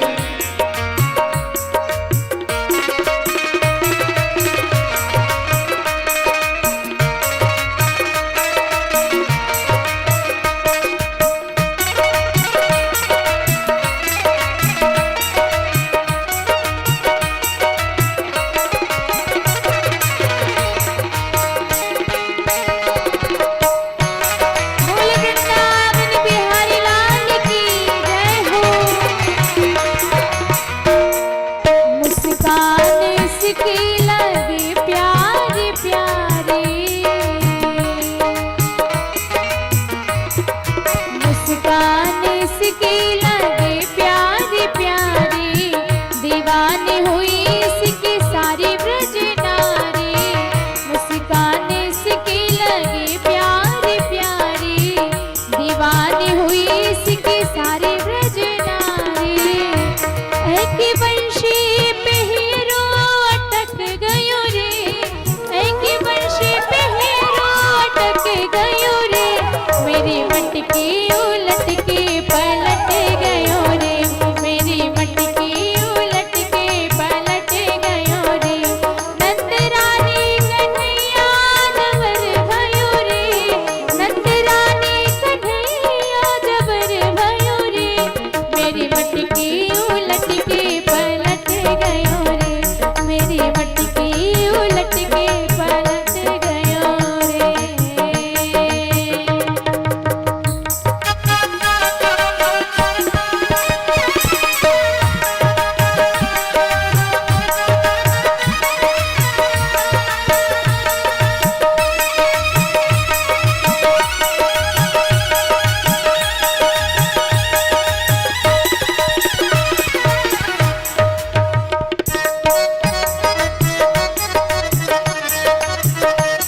जय जय श्री राधे। घर घर में जाके माखन चुरावे, घर घर में जाके ये माखन चुरावे, खावे सुखावे जमी पे गिरावे, खावे सुखावे जमी पे गिरावे। मैया रुकनो हमारो खटक गयो रे, मैया रुकनो हमारो खटक गयो रे, मेरी मटकी उलट के पलट गयो रे, मेरी मटकी उलट के पलट गयो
दुखारी गरीबी की मारी, नहीं दूर चलियो तो दीनी नगारी। मैं तो दुखारी गरीबी की मारी, नहीं दूर चलियो तो दीनी नगारी। नन्ही भैया कन्हैया झटक गयो रे, नन्हे भैया कन्हैया झटक गयो रे।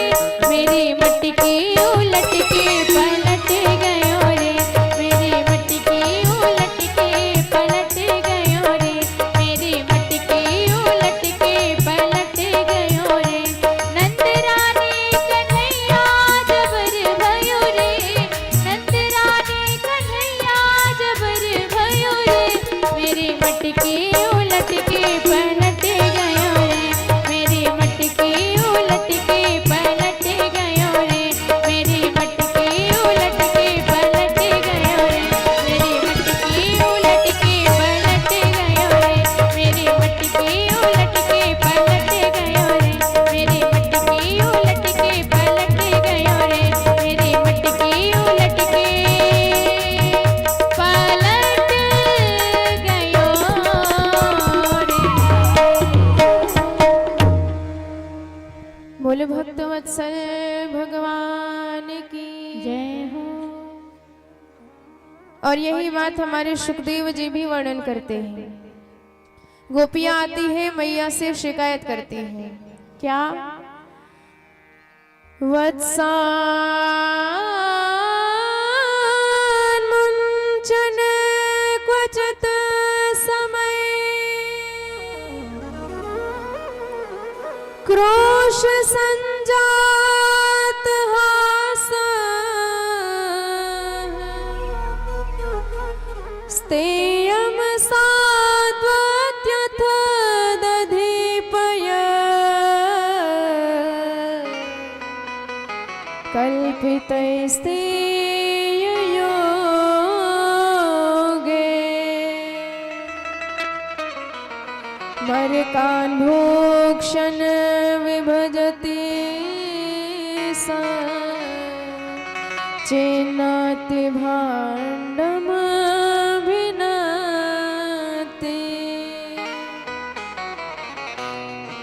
द्रव्यालाभे सगृह कुपितो, यत्युपक्रोश्यतो का।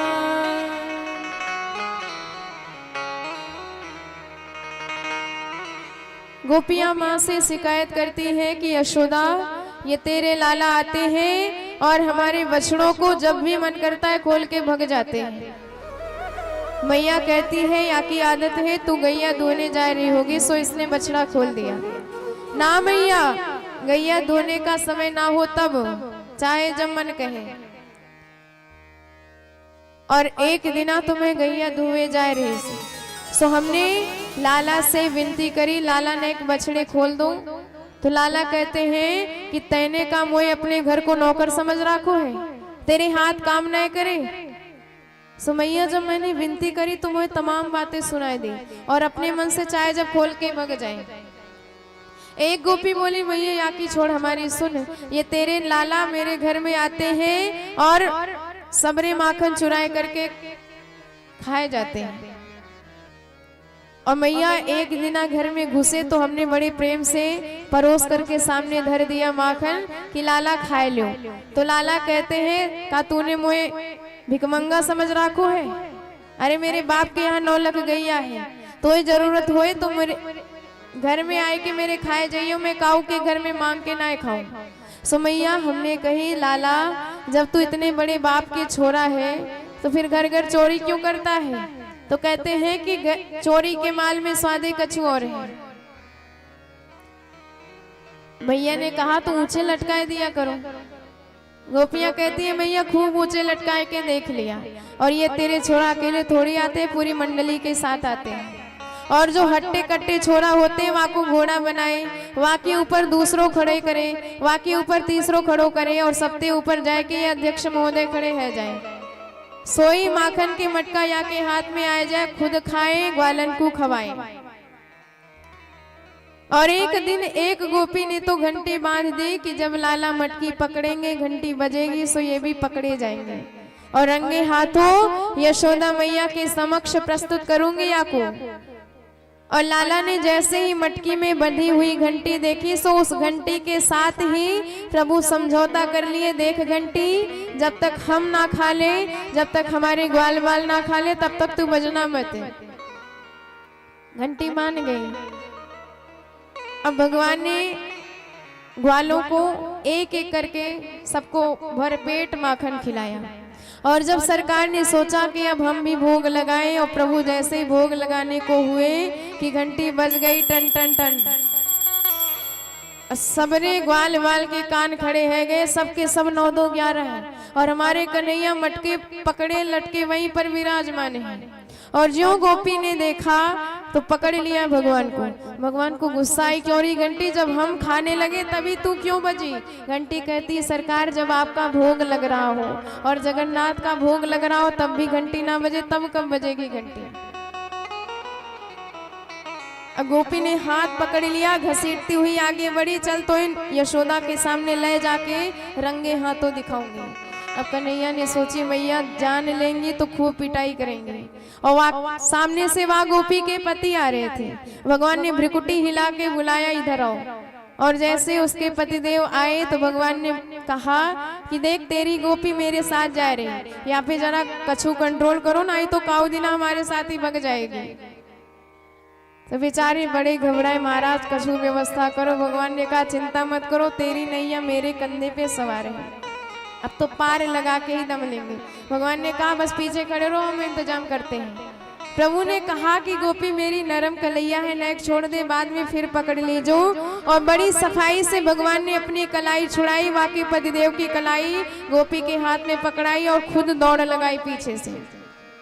और गोपी समझ ना पाई, पतिदेव को ही घसीटती हुई यशोदा जी के घर में ले आई। और जैसे चिल्लावे लग गई, देख यशोदा पकड़ के आज लाई हूं तेरे लाला को।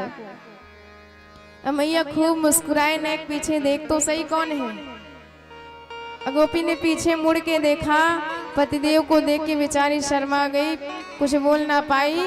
प्रतिज्ञा कर ली, यदि ये नंद के छोरा दोबारा पकड़े गए तो आपको सामने करके ले जाऊंगी। और एक गोपी बोली, मैया हमारी सुन, एक दिन हमारे घर में भी घुस गए, खूब खाए, ग्वालन को खवाए। जब सब तृप्त है गए, लाला ने ऐसी आवाज लगाई कि हजारन बंदर खिड़की के द्वार मेरे घर में कूद पड़े, टपक पड़े।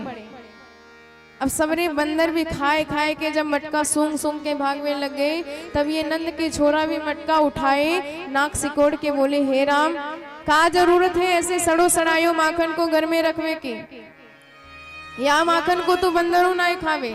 समैया खुद खाए, ग्वालन को खवाए और बंदरन को खवाए के बाद में सड़ो सड़ायो बताए करके मटका तोड़ के भी धम्म से भाग जाए।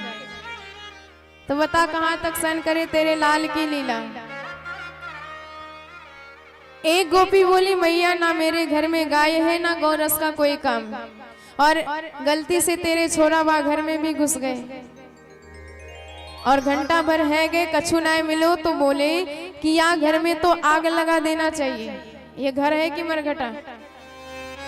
और एक कमरे में घुसे, वह कमरे में मेरी बड़ी छोरी सोए रही थी। मैया वहाँ की चुटिया ने ज्यादा लंबी है, तो ये तेरे करामाती लाला वह बिटिया की चुटिया खटिया की पटिया से बांध दी और कान में बड़ी जोर से हवा करके भाग लिए। अब मेरी छोरी घबराई और जैसे ही उठने का प्रयास करी, चुटिया तनी, वाको लगा कि हवा ने पकड़ लियो। अब तो मैया खूब चिल्लाए लग गई, दौड़ी दौड़ी मैं आई, तब तक नंद के लाला दिख गए। मैं समझ गई ये हवा ववा कछु ना है, ये नंद के ही लाला घर घर हवा बने डोले। मैंने बिटिया की चुटिया खटिया की पटिया से खोली, वाको बताई, तब वाके सांस में सांस आई। बताओ मैया, जागर माखन वो भी परेशान और जागर कछु नाए, वाके छोरा छापरन को रुलाए करके भग जाई, ये तेरे छोरा। मैया समझाने लगी, बेटा तेरे घर में कोई कमी है जो तू घर घर चोरी करता है। कन्हैया कहते माँ विश्वास मत करियो, ये सब नंबर 1 की महाझूठी है। माँ कहती है वो तो मुझे पता है, पूरे ब्रज में एक तू ही सत्यनारायण है, बाकी सब तो नंबर 1 के महाझूठ है। अब एक दिन भगवान ने सोचा कि माखन का स्वाद ले ही लिया, ब्रज रज का भी जरा स्वाद ले ले। तो सीधे ब्रह्मांड घाट पे गए और एक मिट्टी का ढेला उठाए, मुंह में धरे और सीधे गटक गए। एकदा क्रीडमानस्ते रामद्या गोपदारका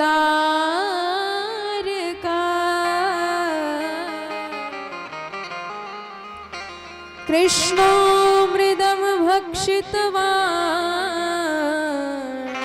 इति मात्रे न्यवेदनम्।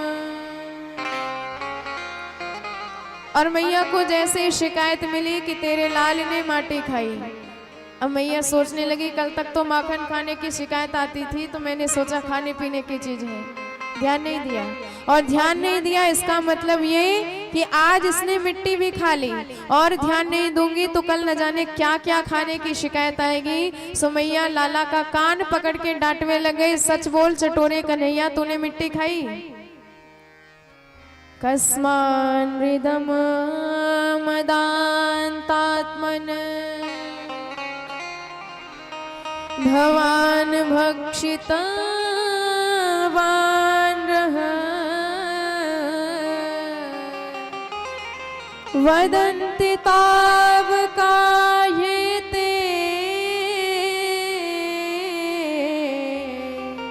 कुमारस्ते ग्रजोप्ययम्।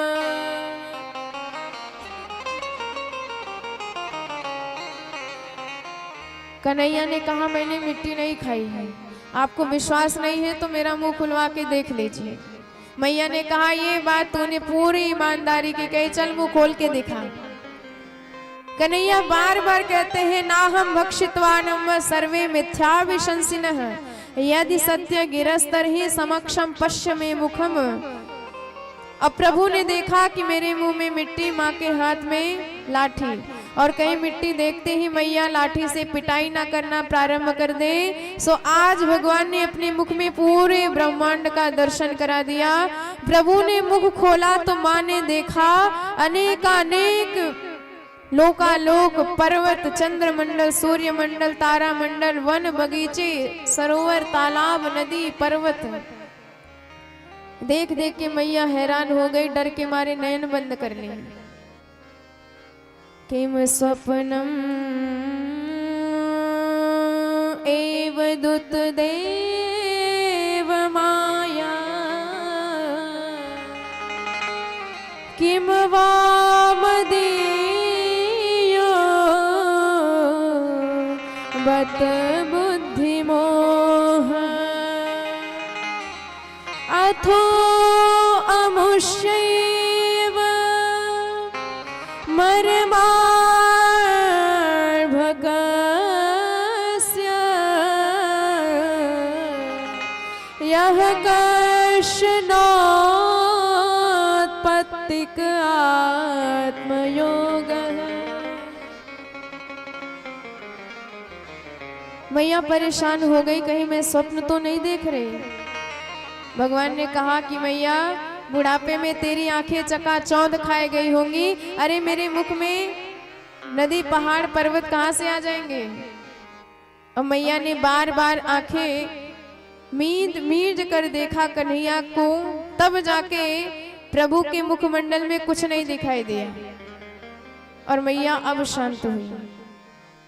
तो इस तरह सरकार ऐश्वर्य का दर्शन कराते हैं, पर भक्ति के आगे वह ऐश्वर्य भी फीकी पड़ जाती है। सो भगवान उसी बाल रूप में मैया को पुनः आनंद देने लग जाते हैं। और एक दिन दीपावली का सुंदर अवसर और माँ कन्हैया के लिए अपने हाथों से ताजा ताजा माखन तैयार कर रही थी। तो तन से भगवान के लिए सेवा कर रही है, माखन निकाल रही है, और मन से भगवान का ही ध्यान कर रही है। और वाणी से भगवान के ही गुणगण का गान कर रही है। मनसा वाचा कर्मणा भगवान को ही याद कर रही है। एकदा गृहदासीषु यशोदानंद गेहिनी कर्मांतर नियुक्तासु निर्ममंथ स्वयं दधि यानि यानि गीतानि तद्बालचरितानि च दधि निर्मन्थने काले स्मरन्ति तान्यगायत स्मरन्ति तान्यगायत।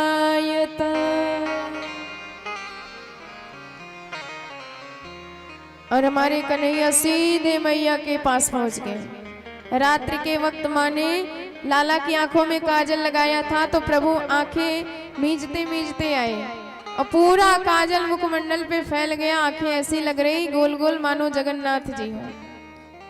मैया देखते ही परम गदगद हो गई। कन्हैया ने कहा कि माँ भूख लगी है तो मैया स्तन पान कराए लग गई। मुग्ध हो कन्हैया दुग्ध पीते पीते माँ से पूछने लगे कि माँ तो से एक बात पूछूं। मैया कहते लाला एक नहीं तू 10 पूछ। अच्छा मैया तुझे बताओ तो ये दूध ज्यादा प्यारो लगे कि पूत? मैया कहती है बेटा तुझे जैसे पूत के आगे दूध के 1000 मटका कुर्बान। कन्हैया बड़े गदगद मैया मोते बड़ा प्रेम करें। और तब तक मैया को याद आया कि चूल्हे पे दूध रखा है और उबल गया तो बर्बाद हो जाएगा। सो याद आते कन्हैया को जमीन पे पटकी और दौड़ लगा दी दूध बचाने। क्रोधित तो हो गई कन्हैया। अभी कहती थी कि पूत ज्यादा प्यारो लगे और आज देखो दूध देखती पूत की छुट्टी कर दी। संजात कोपा स्फुरितारुणाधुरम। परीक्षित भगवान के पतले पतले लाल लाल ओठ फड़कने लगे क्रोध में। अब भगवान को गुस्सा लगी, पत्थर उठाया, आंगन में जितने मटका थे धड़ाधड़ सबरे तोड़ डाले। और जब बड़ी धमाधम की आवाज हुई दौड़ के मैया आई, फूटे मटका। हैरान है गई कि कल तक तो ये दूसरे के मटके ठिकाने लगाता था, पर देखो तो आज इसने सबरे अपने ही मटके ठिकाने लगा दिए। यदि दंड नहीं दूंगी तो दंड हो जाएगा। सो मैया ने लाठी उठाई। कन्हैया ने जैसे ही देखा तो दौड़ लगा दी। आगे आगे कन्हैया, पीछे पीछे मैया। परीक्षित कर लो ब्रह्म दर्शन, ऐसा भागता हुआ ब्रह्म तुझे कभी नहीं मिलेगा। मैया कहती लाला पकड़ में आ जा नहीं तो खूब जम के पिटाई करूंगी। कन्हैया कहते मैया तो पीटेगी इसीलिए तो भाग रहे हैं। नाना बेटा तेरी पूजा करूंगी, एक बार पकड़ में आ तो सही। अब कन्हैया पूजा का मतलब ही ना जाने पूजा करवाए भी आ गए। सुन मैया पूजा ही करियो। हाँ लाला पहले आ तो सही। और जैसे ही लाला आए गप से मैया ने हाथ पकड़ लिए दारी के। मोए बुढ़ापे में इतना भगायो मेरी सांस उखड़ गई, चल तो जम के पूजा करती हूँ। सो मैया लाई, उखल से बांधने का प्रयास करने लगी, पर परीक्षित परम आश्चर्य, घर की एक एक रस्सियां जुड़ गई लेकिन भगवान बंधन में नहीं बंध रहे हैं। 2 अंगुल की कमी पड़ ही जाती है। तदपि द्वयंगुलम नूनम यद्यमादत्त बंधने। ये 2 अंगुल की कमी क्या है? पहली कमी जीव का परिश्रम और दूसरी कमी भगवान की कृपा। हमारा काम 100% तभी हो सकता है जब हम परिश्रम भी करें और भगवान की कृपा भी हो। तो आज मैया परिश्रम करना बंद नहीं करती, पसीना पसीना हो गई और तब भगवान की कृपा शक्ति जागृत हो गई।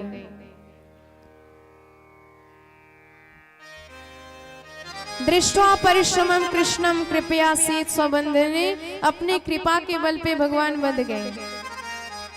तो दाम कहते हैं रस्सी को, और दाम आज प्रभु के उदर से बंधा तो प्रभु का नाम पड़ गया दामोदर। बोल दामोदर भगवान की जय हो। अब मैया तो बांध करके घर में चली गई और कन्हैया उखल घसीटते घसीटते आगे बढ़े। नंद भवन के द्वार पे दो वृक्ष हैं अर्जुन के। प्रभु ने दोनों वृक्षों के बीच में उखल लटकाया, इतनी जोर से झटका दिया कि दोनों वृक्ष समूल गिर पड़े और उन वृक्षों से दो दिव्य पुरुष प्रकट हो गए जो नल, कुबर और मणिग्रीव थे। कुबेर के बेटे, वित्त मंत्री के बेटा थे, इसलिए मन में अहंकार था, नारद जी का सम्मान नहीं किया।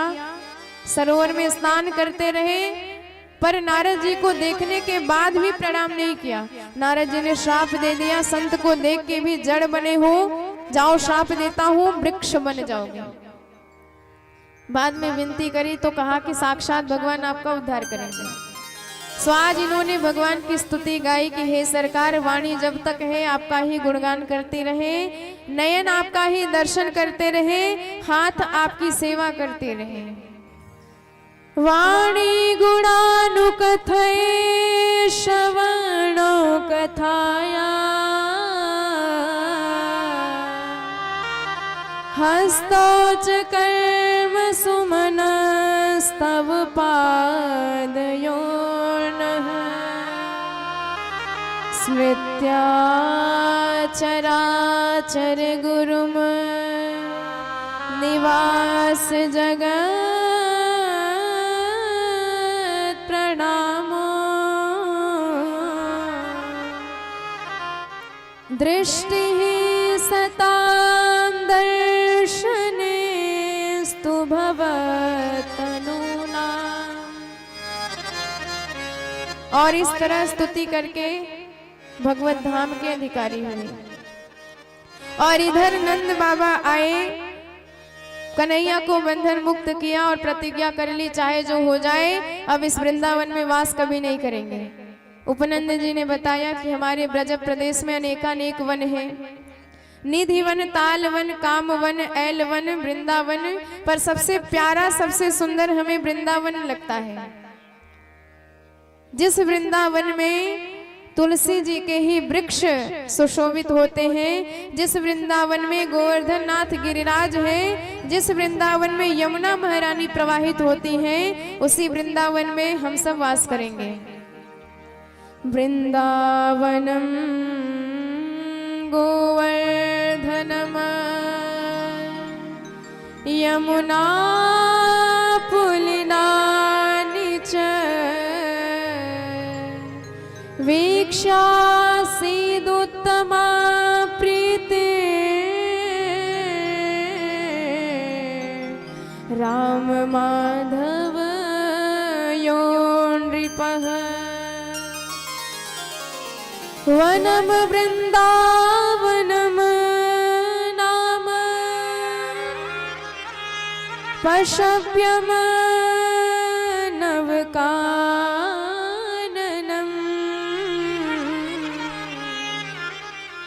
गोप गोपी गवां सेव्यम पुण्याद्रे तृणवीरुधम। आइए बड़े भाव से हम सब भी प्रभु के साथ उसी वृंदावन धाम में मानसिक प्रवेश करते हैं। 4 वर्ष की अवस्था में भगवान बैलगाड़ी पर सवार होके सारे ब्रजवासियों के साथ, गौओं के साथ वृंदावन धाम में प्रवेश कर रहे हैं। बोल वृंदावन धाम की जय हो। चलो रे मन श्री वृंदावन धाम,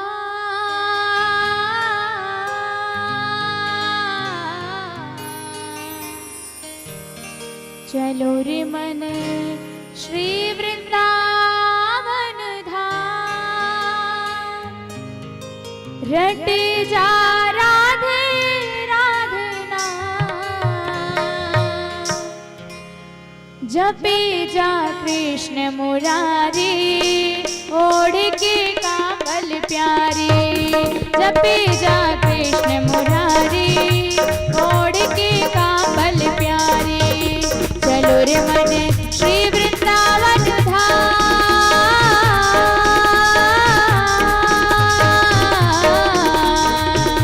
चलो रे मन श्री वृंदावन धाम। रटे जा राधे राधे नाम, जपे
मन का रटे जा राधे राधे नाम जपे जा कृष्ण मुरारी ओढ़ के कांवल प्यारे हो जपे जा कृष्ण मुरारी ओढ़ के कांवल प्यारे चलो रे मन श्री वृंदावन धाम।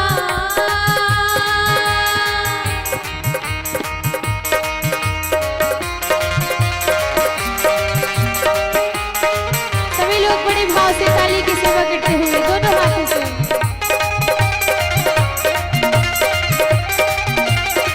जय जय श्री राधे।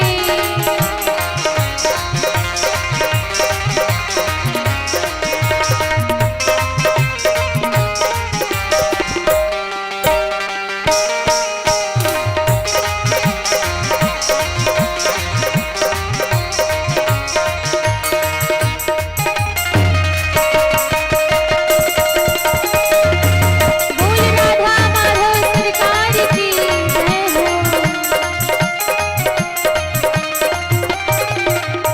एक साल में हो एक दिन मंगला है बने नित नए तेरे फूल के बंगला रे बने नित नए तेरे फूल के बंगला रे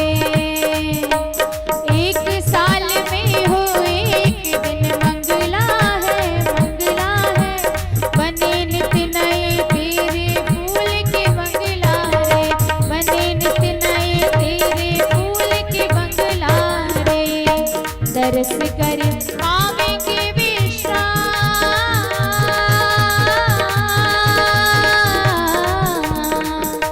दरस कर पावेंगे विश्राम रटे जा राधे राधे नाम जपे जा कृष्ण मुरारी ओढ़ के कांवल प्यारे हो जपे जा कृष्ण मुरारी ओढ़ के कांवल प्यारे चलो रे मन श्री वृंदावन धाम।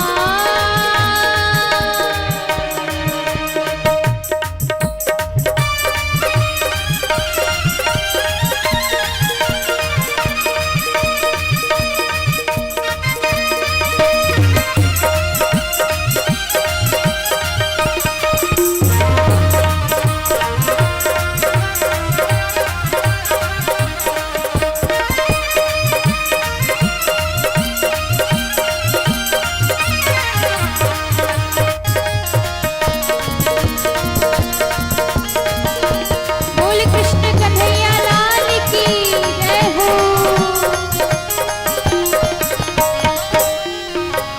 दूर दूर से नर नारी सब आते हैं अक्षय तीर्थ को दर्श करन को आते हैं अक्षय तीर्थ को दर्श करन को आते हैं दूर दूर से नर नारी सब आते हैं अक्षय तीर्थ को दर्श करन को आते हैं अक्षय तीर्थ को दर्श करन को आते हैं। और ये किसका धाम है वृंदावन किसका धाम है लाडली श्री को प्यारो धाम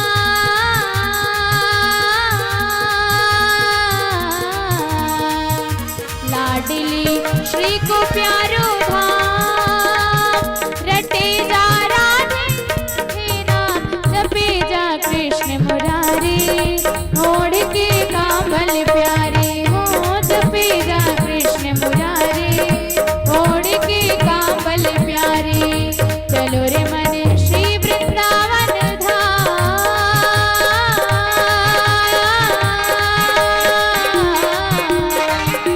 चलो रे मन श्री वृंदावन धाम।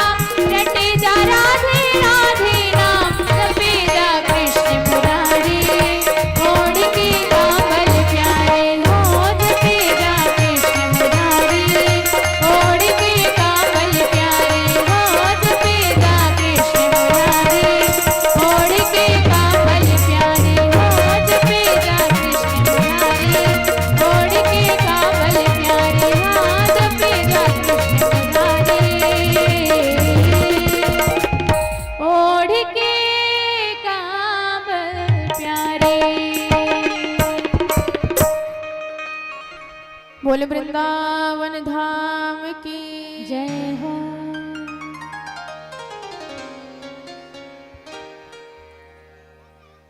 तो इस तरह भगवान ने वृंदावन धाम में प्रवेश किया और वहां की हरियाली देख के सरकार इतने मुग्ध हो गए, माँ से कहने लगे, माँ या वृंदावन में हम गैया चराएंगे। मैया ने कहा, लाला अभी तू नेक्सा है, खुद को ना संभाल सके तो गैया कहाँ संभालेगा, बाद में चराना, अभी जिद मत कर। अब कन्हैया मुंह फुलाए करके बैठ गए। सो मैया ने कहा कि गैया बाद में चराना, पहले छोटे छोटे बछड़ाने चरावा सीख लो। सो हमारे प्रभु वत्स चारण करने लगे और एक दिन वत्सासुर नाम का दैत्य भगवान के वत्स में आके मिल गया। भगवान पहचान गए और उस वत्सासुर का भी उद्धार कर दिया।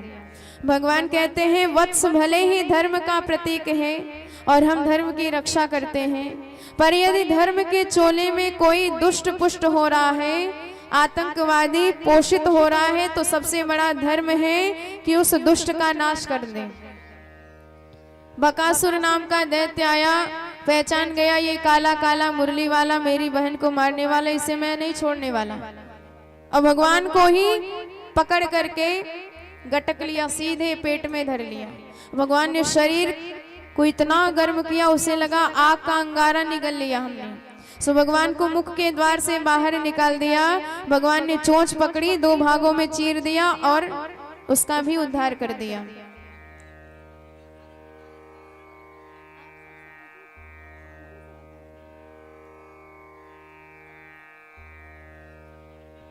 अघासुर नाम का दैत्य आया, विशाल अजगर का स्वरूप बना करके एक जीवा धरती से सटाई और दूसरी जीवा ऊपर कर लिया, प्राणायाम चढ़ा के बैठ गया। अब ग्वाल बालों के साथ कन्हैया क्रीड़ा कर रहे थे। भगवान ने कहा, तुम सब छुपो, हम ढूंढेंगे तुमको। और सब छुपने का स्थान देखने लगे तो ये अघासुर दिखाई दिया, तो उन्हें लगा कोई गुफा है। ब्रजवासी बोले कि हमने सुना है ब्रज की गुफाओं में बाबा बैरागी तपस्या करते हैं, तो आज हम सब उनका दर्शन भी कर लेंगे और साफ सफाई भी करके आवेंगे।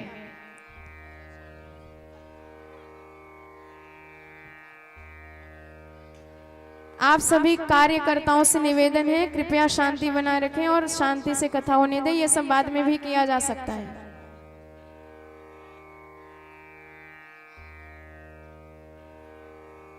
बोलो भक्तवत्सल भगवान की जय हो। तो जैसे ही अघासुर के जीवा पर पैर रखा ब्रजवासियों ने, तो एकदम नरम नरम सा लगा। ब्रजवासी कहने लगे, भाई ब्रज के महात्मन को तो ठाट ही अलग से निराले हैं। देखो सड़क तो ऐसी बना रखी है मानो कोई गद्दा बिछा रखो है। जरा सा और आगे बढ़े तो आके सफेद सफेद दांत दिखाई दिए। ब्रजवासी कहने लगे, क्यों नहीं ये सफेद सफेद खूंटा काय को ठोक रखो है। एक बोला, मुझे लगता है ये वृंदावन के महात्मन को नियम होएगा कि जो भी बाहरी व्यक्ति आए सबरे अपने सामान या खूंटा से टांग के ही भीतर जाए। तो भैया जा जाके पास जो जो सामग्री है सब यहाँ में टांग दो। अब कुछ ब्रजवासी जो सुबह अपना कलेवा लेके चले थे पेड़ पे टांग दिए थे और कुछ साथ में लेके आए थे।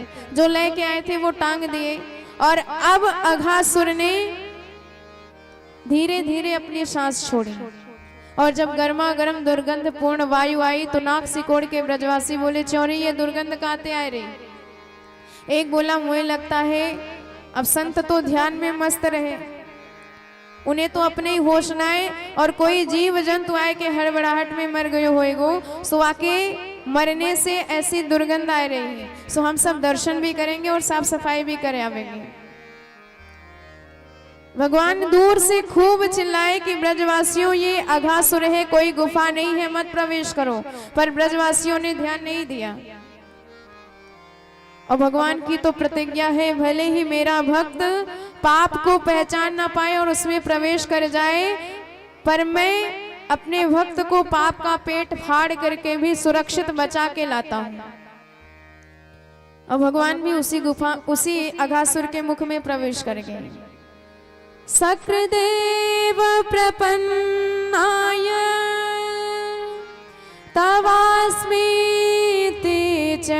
याचते अभयम सर्वभूतेभ्यो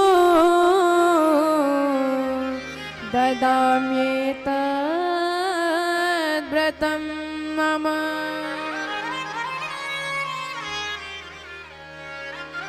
और जब हम भी पाप में प्रवेश करने लग जाते हैं तो हमारे हृदयस्थ गोविंद बार बार पुकारते हैं कि वहां मत जाओ, ऐसा मत करो।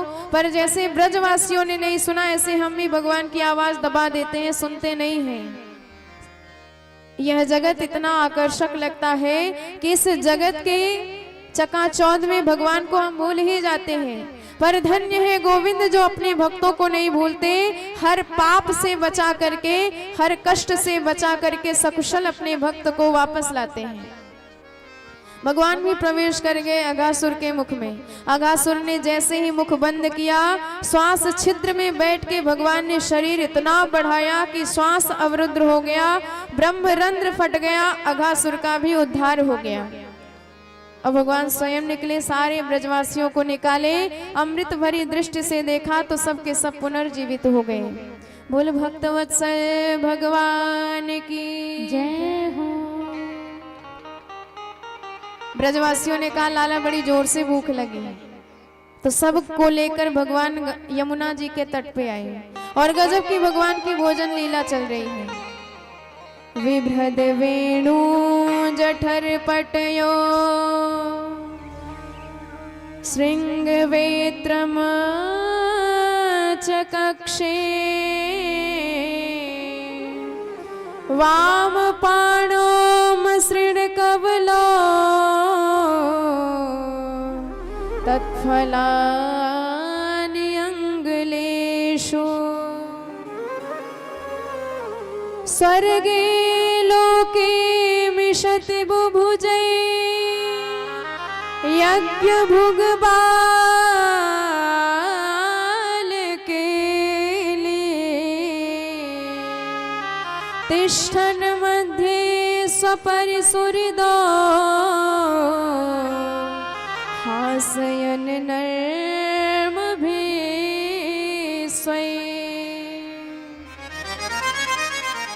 भगवान अपनी पीतांबर उतार के कमर में बांध लेते हैं, एक तरफ श्रृंगी एक तरफ बंसी खोस लेते हैं। और सब तो पत्ते में पा रहे, पर हमारी सरकार दही भात हाथ में ही रख लेते हैं और अंगुलियों के बीच में एक एक अचार, किसी में आम का अचार, किसी में नींबू का अचार, किसी में आंवले का अचार, ऐसे खट्टे मीठे अचार के साथ भगवान दही भात का भोग लगाते हैं। और कभी कभी तो किसी का जूठा लड्डू भी छीन कर खा लेते हैं और कभी हास परिहास करके खूब जोर से हंसने भी लग जाते हैं। ब्रह्मा जी ने ये दृश्य देखा, बुद्धि भ्रमित हो गई, ये भगवान हो ही नहीं सकते। अरे भाई, भोजन का नियम होता है, शुद्ध पवित्र हो के आसन पर बैठो और चुपचाप भोजन करो शुद्धता से।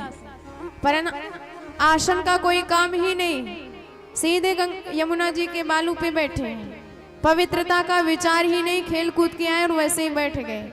जूठा मीठा जिसका जो मन कर रहा है सब खा रहे हैं, और तो और शांति नाम की चीज ही नहीं, हास परिहास करते हुए भोजन प्राप्त कर रहे हैं। हम इनकी परीक्षा लेंगे। अब देखिए, साक्षात विधाता की परीक्षा लेने जा रहे हैं ब्रह्मा जी आज। और सारे बछड़े भगवान के चुरा के ब्रह्मलोक में सुला दिए। और जब भगवान बछड़े खोजने गए तो सारे ग्वाल बाल भी चुरा के सुला दिए ब्रह्मलोक में। ब्रह्मा जी की करतूत भगवान समझ गए, ध्यान लगाया, सो तुरंत अपने ही स्वरूप का प्रभु विस्तार कर देते हैं। जितने ग्वाल बाल ब्रह्मा जी ने चुराए उतने ग्वाल बाल बन गए, उतने बछड़े बन गए। और केवल वही नहीं बने, सबके वस्त्र, सबके आभूषण, सबके लाठी डंडा, इतना सूक्ष्माति सूक्ष्म भगवान ने सृष्टि निर्माण कर दिया। कोई अंगूठा लगाए तो फिंगरप्रिंट भी वही निकलेगा।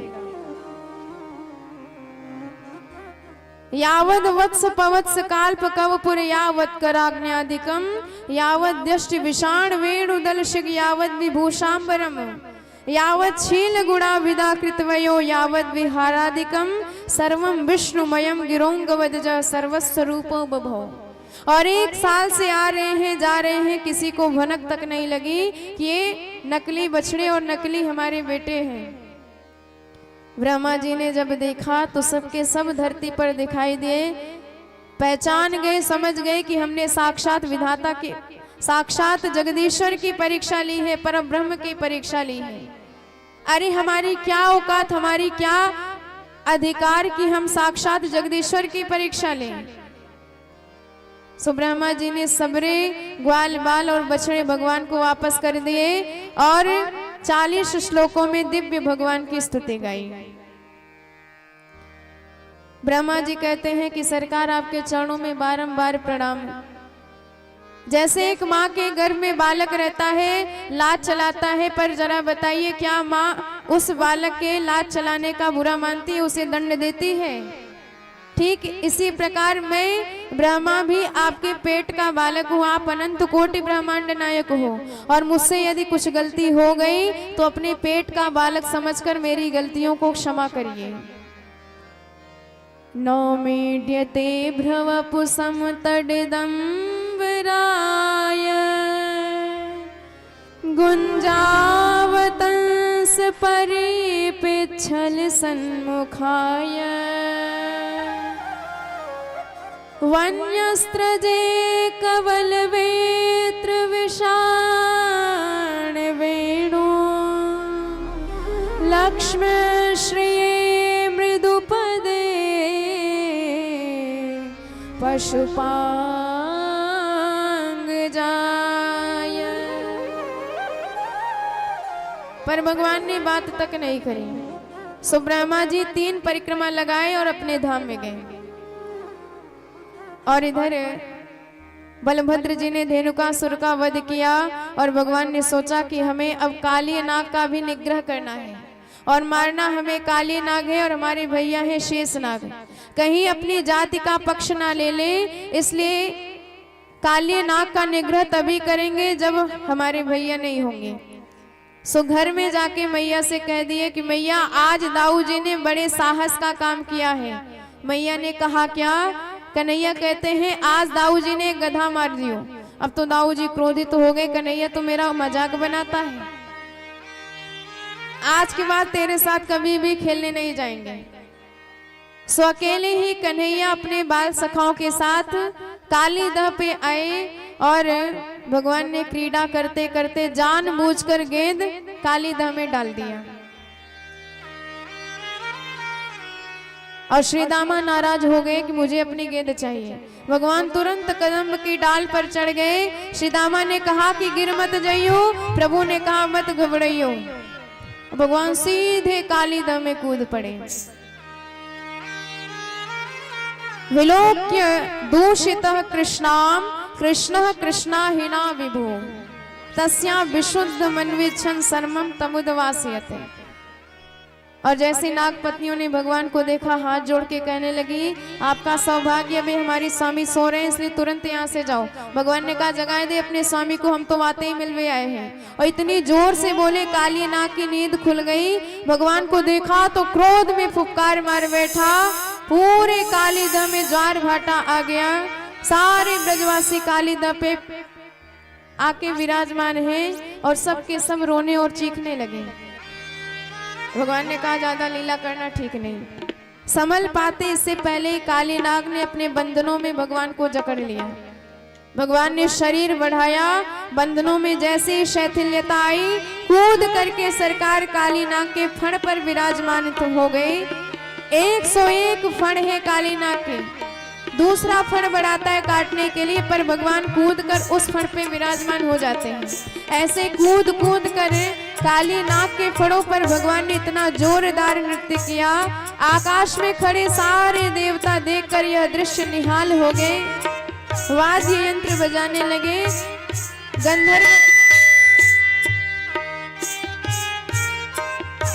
गंधर्व गान करने लगे और भगवान उन्हीं की ताल से ताल मिला करके दिव्य नृत्य करने लगे। और इस झांकी का सूरदास जी अपने शब्दों में चित्रण करते हैं। आइए श्रवण करते हैं हमारे सरकार किस प्रकार काली नाग के फड़ों पर नृत्य कर रहे हैं। तांडव गति मुंडन पर नाचते गिरधारी गिरधारी तांडव गति मुंडन पर नाचते गिरधारी तांडव गति मुंडन पर नाचते गिरधारी तांडव गति मुंडन पर नाचते गिरधारी नाचते गिरधारी नाचते बनवारी नाचते गिरधारी नाचते बनवारी तांडव गति मुंडन पर नाचते गिरधारी तांडव गति मुंडन पर नाचते गिरधारी तांडव गति मुंडन पर नाचते गिरधारी बम बम बम पग पटगत फम फम फम फरनि पर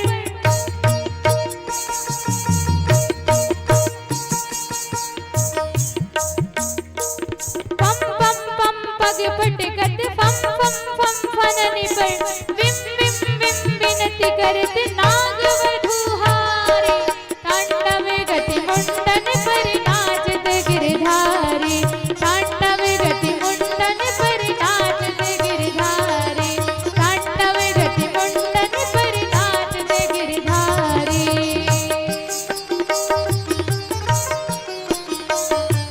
ससिक ससिक सनगादिक नंदन नारद मुनि मम मम मम महादेव बम बम बलिहारी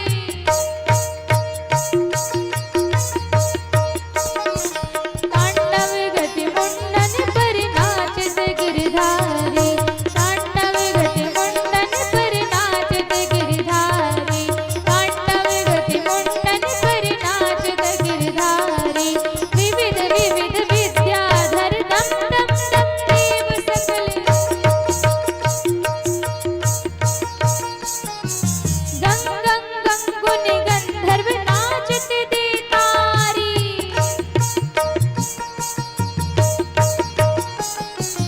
तांडव गति मुंडन पर नाचते गिरधारी तांडव गति मुंडन पर नाचते गिरधारी तांडव गति मुंडन पर नाचते गिरधारी तांडव गति मुंडन पर नाचते गिरधारी सूरदास प्रभु की वाणी किन किन्हु न जानी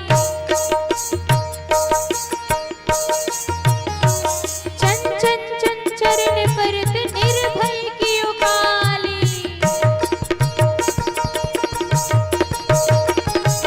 तांडव गति मुंडन पर नाचते गिरधारी तांडव गति मुंडन पर नाचते गिरधारी तांडव गति मुंडन पर नाचते गिरधारी नाचते गिरधारी नाचते बनवारी नाचते गिरधारी नाचते बनवारी तांडव गति मुंडन पर नाचते गिरधारी तांडव गति मुंडन पर नाचते गिरधारी तांडव गति मुंडन पर नाचते गिरधारी तांडव गति मुंडन पर नाचते गिरधारी नाचते गिरधारी नाचते बनवारी नाचते गिरधारी।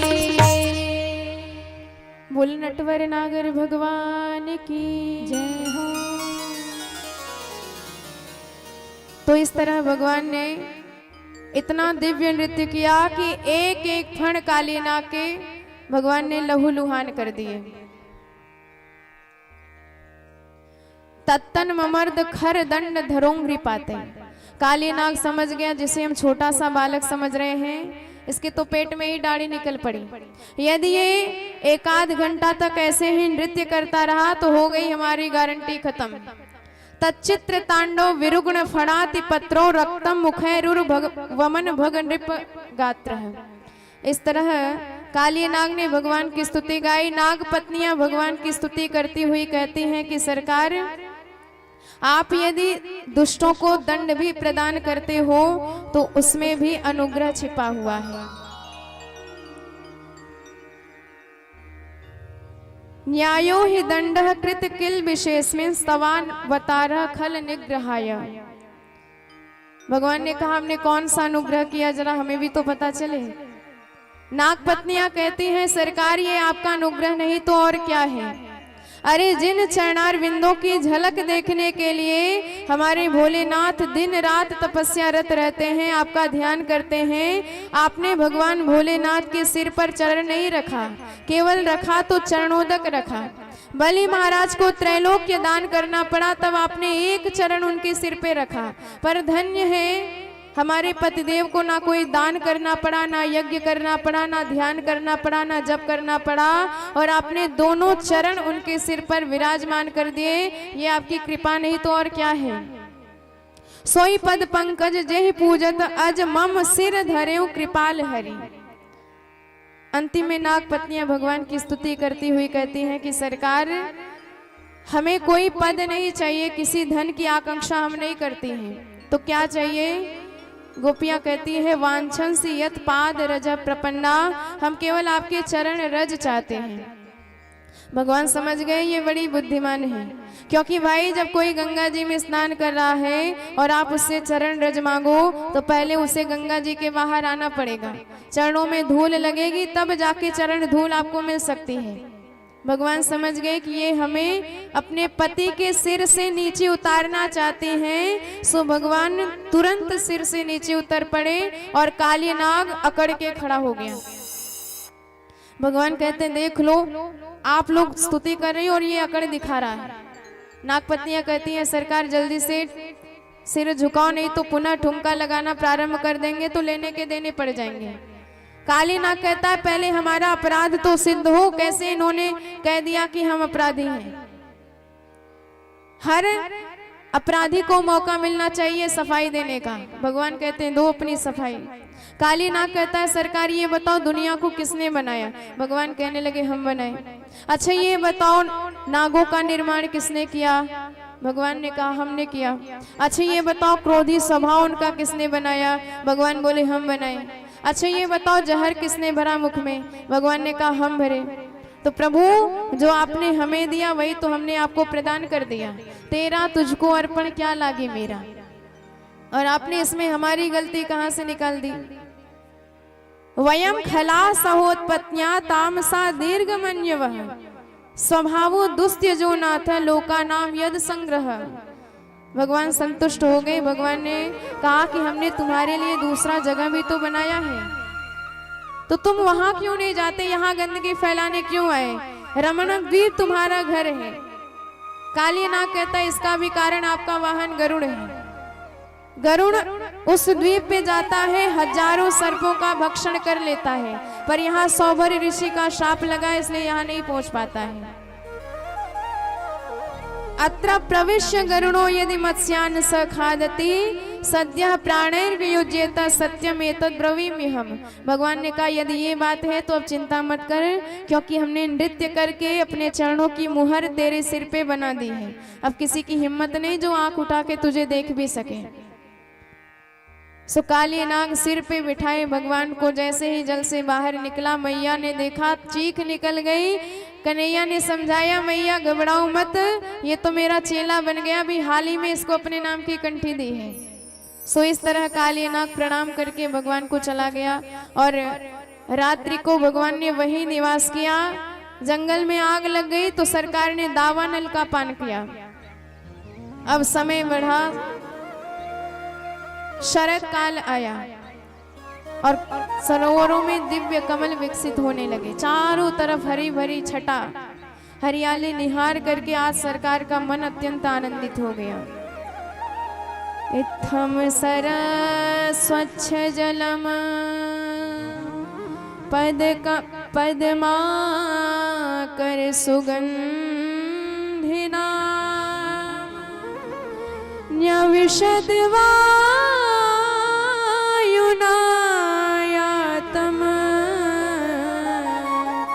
सगो गोपाल को च्युत है।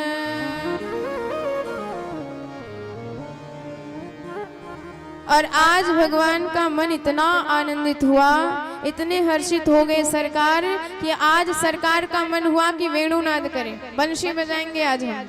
सो भगवान ने अधरों पे मुरली रखा और मुरली रखने के बाद इतनी दिव्य स्वर लहरी भगवान छेड़े कि जो भी उस तान को सुनता है वही परम आनंद से भर जाता है, अपने शरीर का भान तक भूल जाता है। और बंसी बजाते हुए हमारी सरकार कैसे लगते हैं, गोपियां बड़े भाव से उसी झांकी का चित्रण करते हैं और इसे वेणु गीत कहा जाता है। बंसी बजाते हुए वह सरकार मानो उनके सामने प्रकट हो गए हैं। कितने दिव्याति दिव्य हमारे बांके बिहारी लगते हैं, कैसी प्यारी सरकार की छटा लगती है। आइए बड़े भाव से श्रवण करते हैं, तत्पश्चात हम सब कथा में प्रवेश करेंगे। बोल बांके बिहारी लाल की जय हो।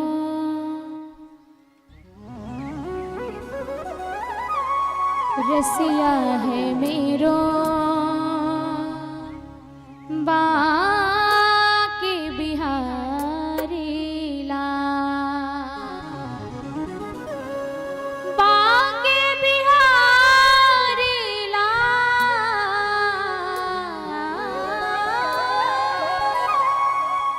बांके बिहारी लाल।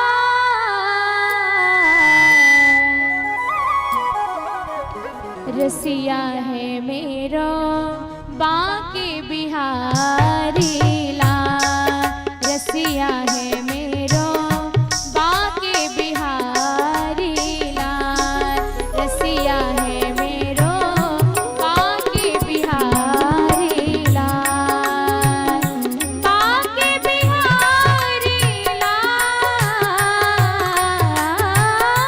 बांके बिहारी लाल।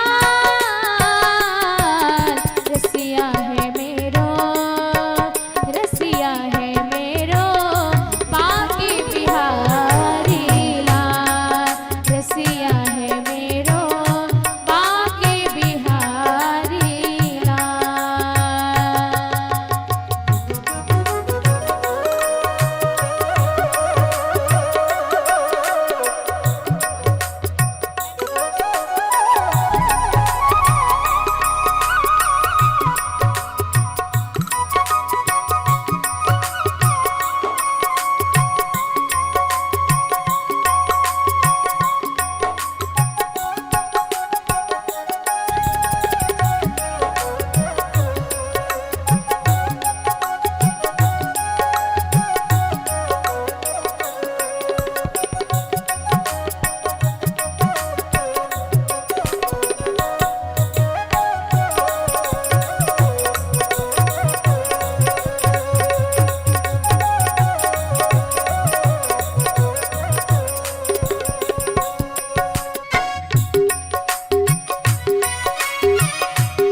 बोल रसिकेश्वर भगवान की जय हो।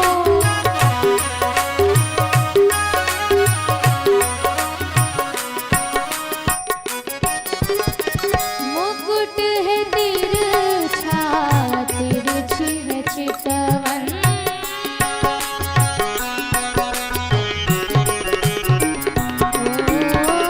मुकुट है तिरछा, तिरछी है चितवन, तिरछे मुकुट पे है चंपा की लटकन, तिरछे मुकुट पे है चंपा की लटकन। गालन पे सोहे, गालन पे सोहे काले काले घुंघराल बाल, गालन पे सोहे काले काले घुंघराल बाल। बांके बिहारी लाल, बांके बिहारी लाल। रसिया है मेरो, रसिया है मेरो बांके बिहारी लाल, रसिया है मेरो बांके बिहारी लाल।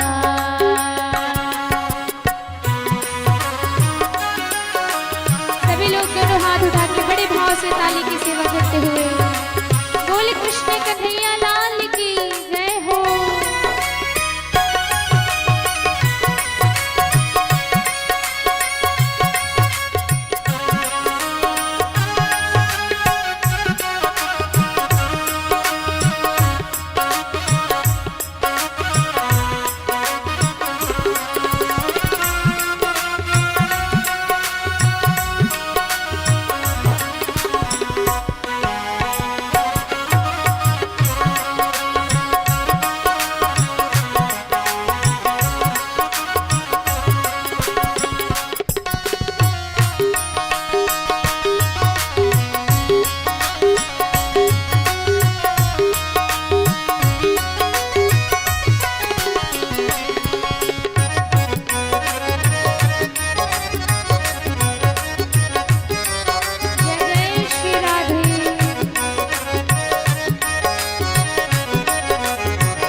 बोल बाके बिहारी लाल की जय हो।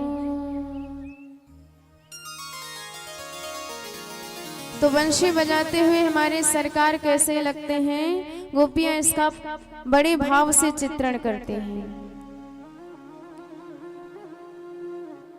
बरहा पीडम नटवर वपुहो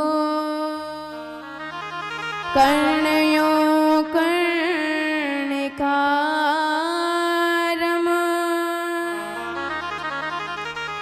विभ्रद्वासम कनक कपिशम वैजयन्ती जमाला।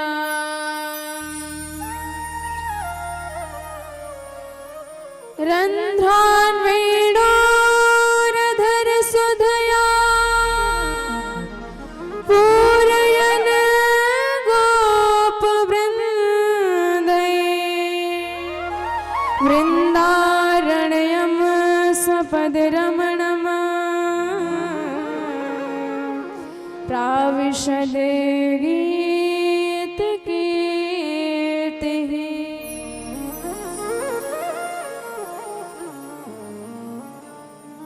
अब धीरे धीरे हेमंत ऋतु आई और हेमंत ऋतु का पहला महीना मार्गशीर्ष अगहन, जिसमें गोपियां सुबह उठती हैं, यमुना जी में स्नान करती हैं और कात्यायनी मैया का बड़े भाव से ध्यान लगाती हैं। हेमंत प्रथमे मासी नंद ब्रज कुमारिका चेरुर हविष्य भुंजा नाम कात्यायन्यर्चना व्रतम। और कात्यायनी मैया का ध्यान लगा के एक ही वरदान मांगती हैं कि हमें पति रूप में सदा सर्वदा नंद के लाल ही कृष्ण कन्हैया ही मिले। कात्यायनी महामाये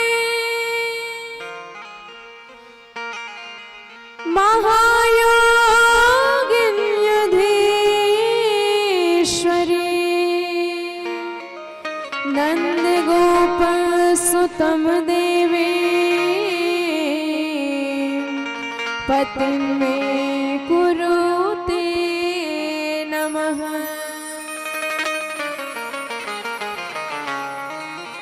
और श्रीमद् भागवत महापुराण के इस श्लोक का यह प्रभाव है कि जो भी कुंवारी कन्या अनुष्ठान विधि से इसका नित्य जप करती हैं उसको भगवान के ही सदृश पति प्राप्त होते हैं अतिशीघ्र। जिसका विवाह ना हो रहा हो वह इस मंत्र का अनुष्ठान करके देख सकता है।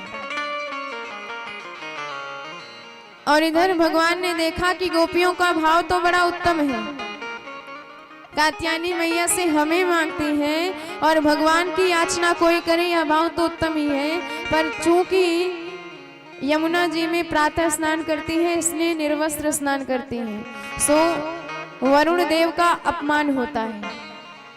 जलाशयों में निर्वस्त्र स्नान नहीं किया जाता। सो भगवान ने इस अधर्म को रोकने के लिए चीरहरण की लीला करी। गोपियां स्नान कर रही हैं, सबके वस्त्र चुरा के भगवान कदम की डाल पर बैठ गए। गोपियों ने देखा कपड़े गायब, ऊपर देखा तो सरकार गट्ठर के साथ दिखाई दिए, तो हाथ जोड़ के प्रार्थना करने लगी कि प्रभु हम आपकी दासी हैं और अपनी दासियों के साथ इतने बड़े धर्मवान होके ऐसा कृत्य करते हो, आपको शर्म नहीं आती? हमारे कपड़े हमें वापस करो तुरंत। श्याम सुंदर ते दास्यम करवामि तवोदितम देहि वासांसि धर्मज्ञ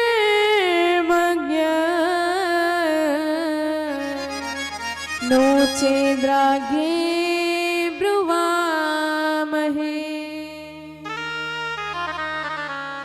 भगवान कहते हैं एक तरफ मेरी दासी बनती हूँ और दूसरी तरफ धौस भी जमाती हूँ। गोपियां कहती हैं वस्त्र नहीं दोगे तो बाबा से शिकायत करेंगे। भगवान कहते हैं जाओ शिकायत कर लो, होगी सो देखी जाएगी। गोपियां जब विनती करती हैं तो भगवान उन्हें ज्ञान प्रदान करते हैं कि जगत का कोई ऐसा कण नहीं जहां हम छुपे ना हो। इसलिए भवत्यो यदि मे दास्यो मयोक्तम वा करिष्यथ अत्रागत्य स्ववासांसी प्रतिक्षंतो शुचिस्मिता। और भगवान ने उन्हें दिव्य ज्ञान करा के, ब्रह्म साक्षात्कार करा के अपने महाराज में आने का अधिकारी भी बना दिया। और एक दिन दीपावली का सुंदर अवसर है। सुबह सुबह भगवान उठे तो नाक में बड़ी जोरदार खुशबू गई, तो दौड़ करके भगवान सीधे रसोई घर में पहुंच गए। और प्रभु ने देखा कि मैया तमाम प्रकार के 56 व्यंजन बनाए हैं। भगवान दौड़ के बोले, मैया यहाँ सब सामग्री को सबसे पहले हम ही भोग लगाएंगे। मैया ने कहा, लाला दूर हट, जब जय जय है जाएगी तब कछु प्रसादी मिलेगी। अब कन्हैया बोले, मैया इतने सारे पकवान चाकवे को एको न दे रही, अब ये जय जय कौन सी बलाए हैं। मैया बोली, देख मुझे परेशान मत कर, जाके अपने बाबा से पूछ। और कन्हैया बाबा के पास आए, बार बार पूछने लगे, पिताजी ये बताइए ये जय जय किसकी होगी और किसे ये सारी सामग्री भोग में लगाई जाएगी। कथ्यतां मे पितः कोय संभ्रमं वा उपागतः, किम फलम कस्य चोद्देशः केन वा साध्यते मखः। तो बाबा कहते हैं कि कन्हैया, हम प्रतिवर्ष दीपावली के दिन इंद्र की पूजा क्यों करें, क्योंकि इंद्र की पूजा करेंगे तो इंद्र प्रसन्न होके जल बरसाएगा। और मान लो यदि पूजा न करें और वह नाराज हो गया, जल नहीं बरसाया, तब पूरे वृंदावन में सूखा पड़ जाएगा। हमारी गैया खाएंगे क्या, और खाएंगी नहीं तो दूध क्या देंगे। इसलिए हम प्रतिवर्ष दीपावली को इंद्र की पूजा किया करते हैं। परजन्यो भगवान इंद्रो मेघवस्तात्म्यमूर्तयः,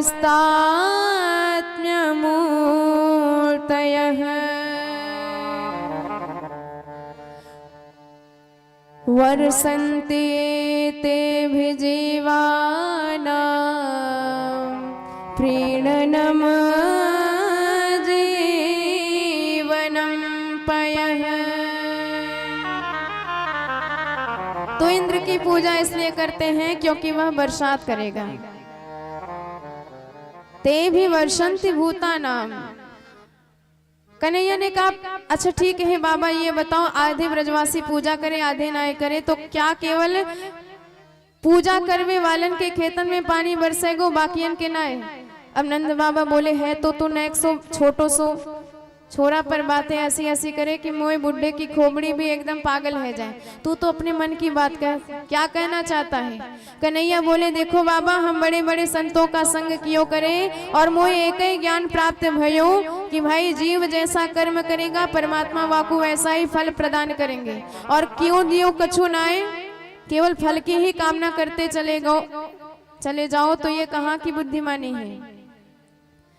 कर्मणा जायते जंतु कर्मणैवाभिपद्यते,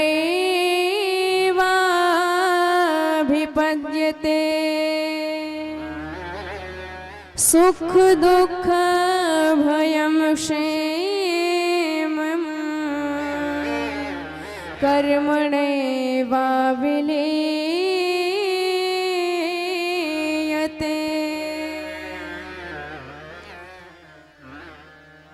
आप परमात्मा को एकदम भंडारी जी की तरह समझ लो।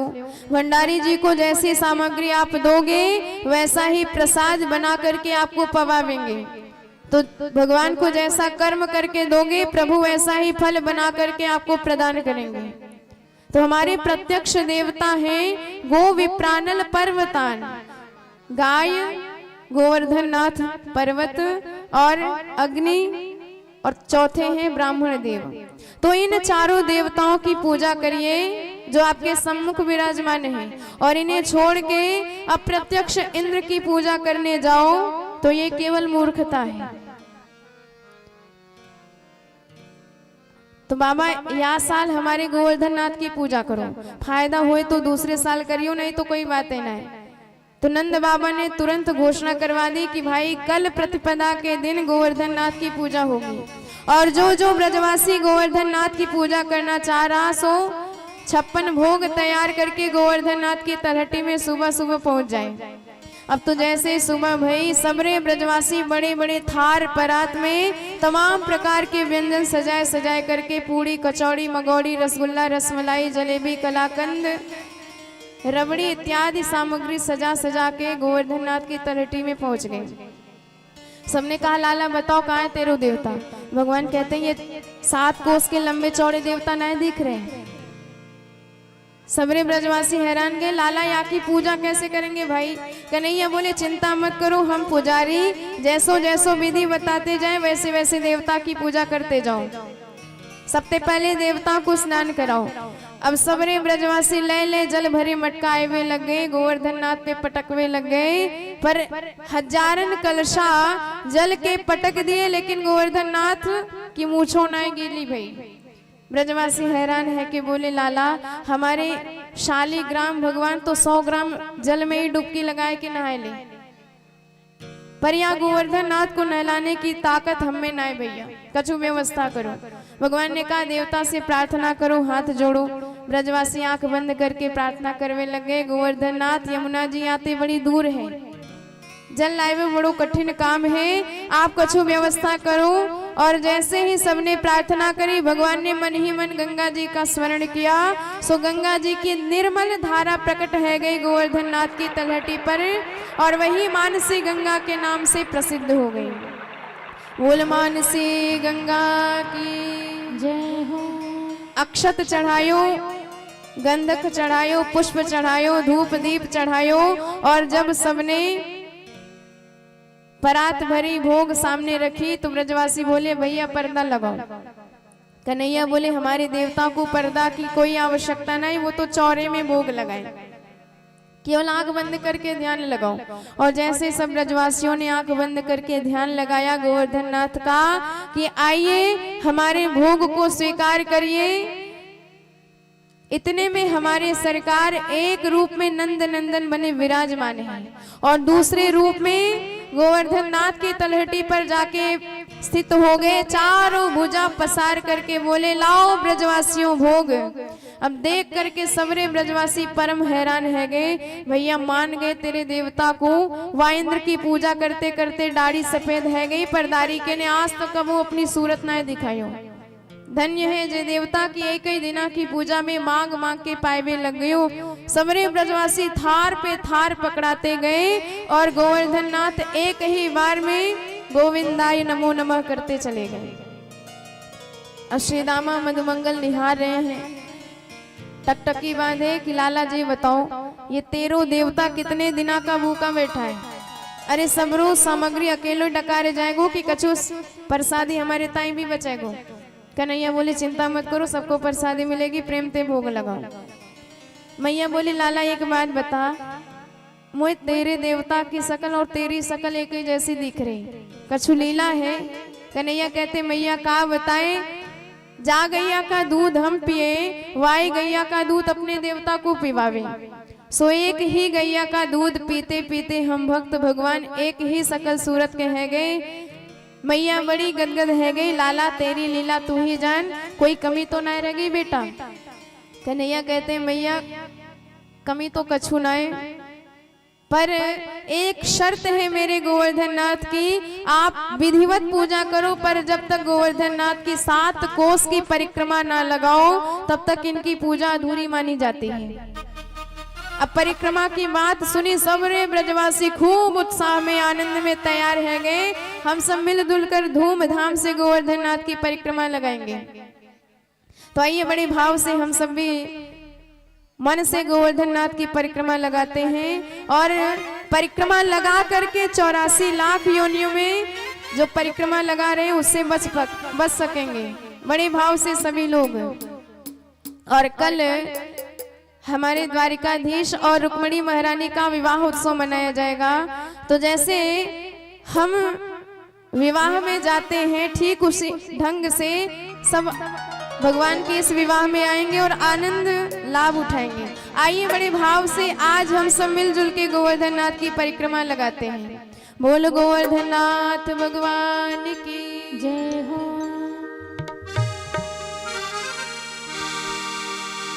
गोवर्धन महाराज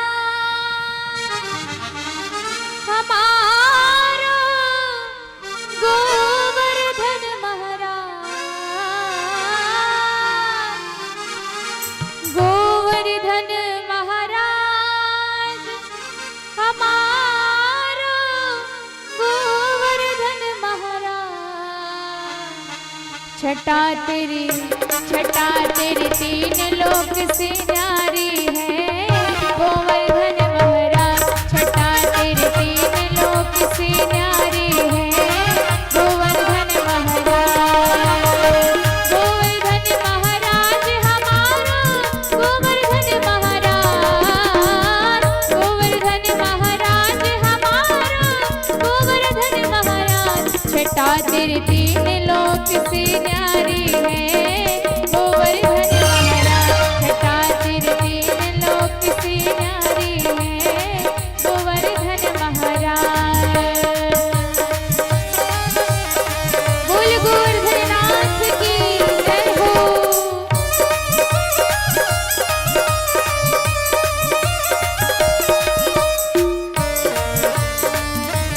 बड़े भाव से सभी लोग दोनों हाथ उठा के काली की सेवा करते हुए सभी लोग मानसिक परिक्रमा करेंगे गोवर्धन नाथ की।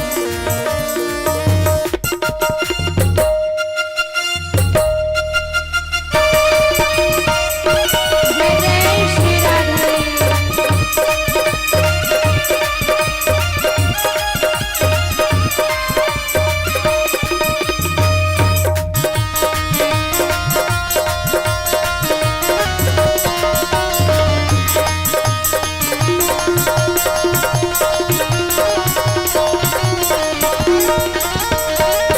मान से गंगा करो स्नान धरो फिर चकुलेश्वर को ध्यान।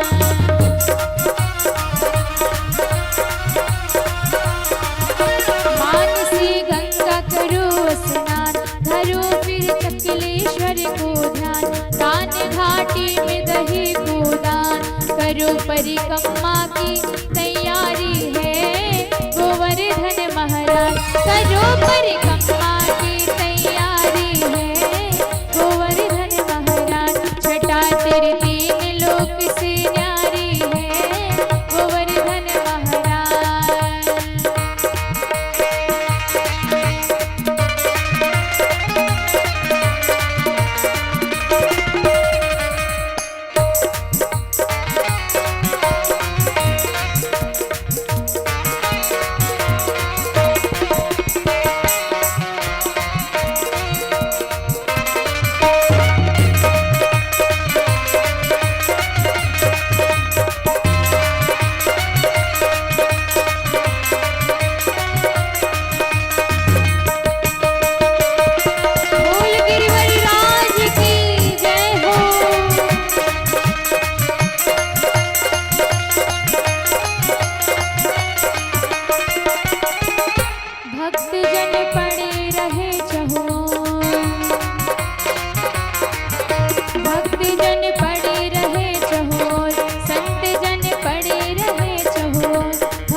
किसका किसका मन कर रहा है गोवर्धन नाथ की परिक्रमा करने का? यदि आपका मन कर रहा है तो आप लोग मानसिक परिक्रमा लगाएं और यहीं से आपकी परिक्रमा पूर्ण हो जाएगी। तो जिनको भी गोवर्धन नाथ की परिक्रमा करनी है सभी लोग दोनों हाथ उठाएं और बड़े भाव से मानसिक परिक्रमा लगाते हुए, मैं तो गोवर्धन को जाऊं मेरे वीर नाय माने मेरो मनवा, मैं तो गोवर्धन को जाऊं मेरे वीर नाय माने मेरो मनवा, नाय माने मेरो मनवा सखी रे नाय माने मेरो मनवा, नाय माने मेरो मनवा सखी रे नाय माने मेरो मनवा, मैं तो गोवर्धन को जाऊं मेरे वीर नाय माने मेरो मनवा, मैं तो गोवर्धन को जाऊं मेरे वीर नाय माने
तेरे तीन लोक से न्यारी है गोवर्धन महाराज। छठा तेरे तीन लोक से न्यारी है गोवर्धन महाराज। छठा तेरे तीन लोक से न्यारी है गोवर्धन महाराज। छठा तेरे तीन लोक से न्यारी है गोवर्धन महाराज। छठा तेरे तीन लोक से न्यारी है गोवर्धन महाराज।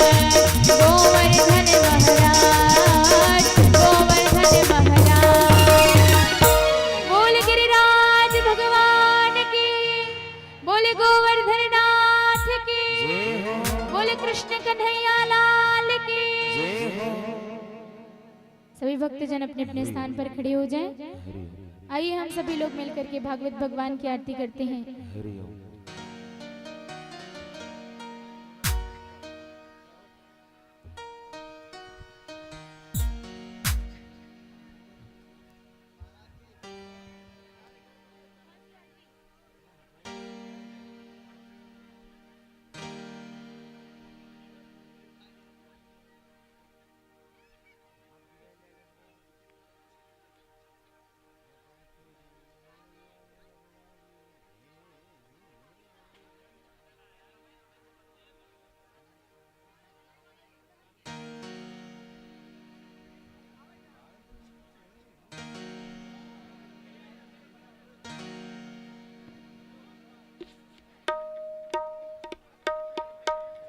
ओमिदुगुम हविः प्रजननं वे अस्दशवीरुगुम सर्वगणगुम सस्तय आत्मशनि प्रजा शनि पशु शनि लोक शनि भय शनिः अग्निः प्रजां बहुलां मे करोतन्नं पयोरितु अस्मासु दत्त।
समझी है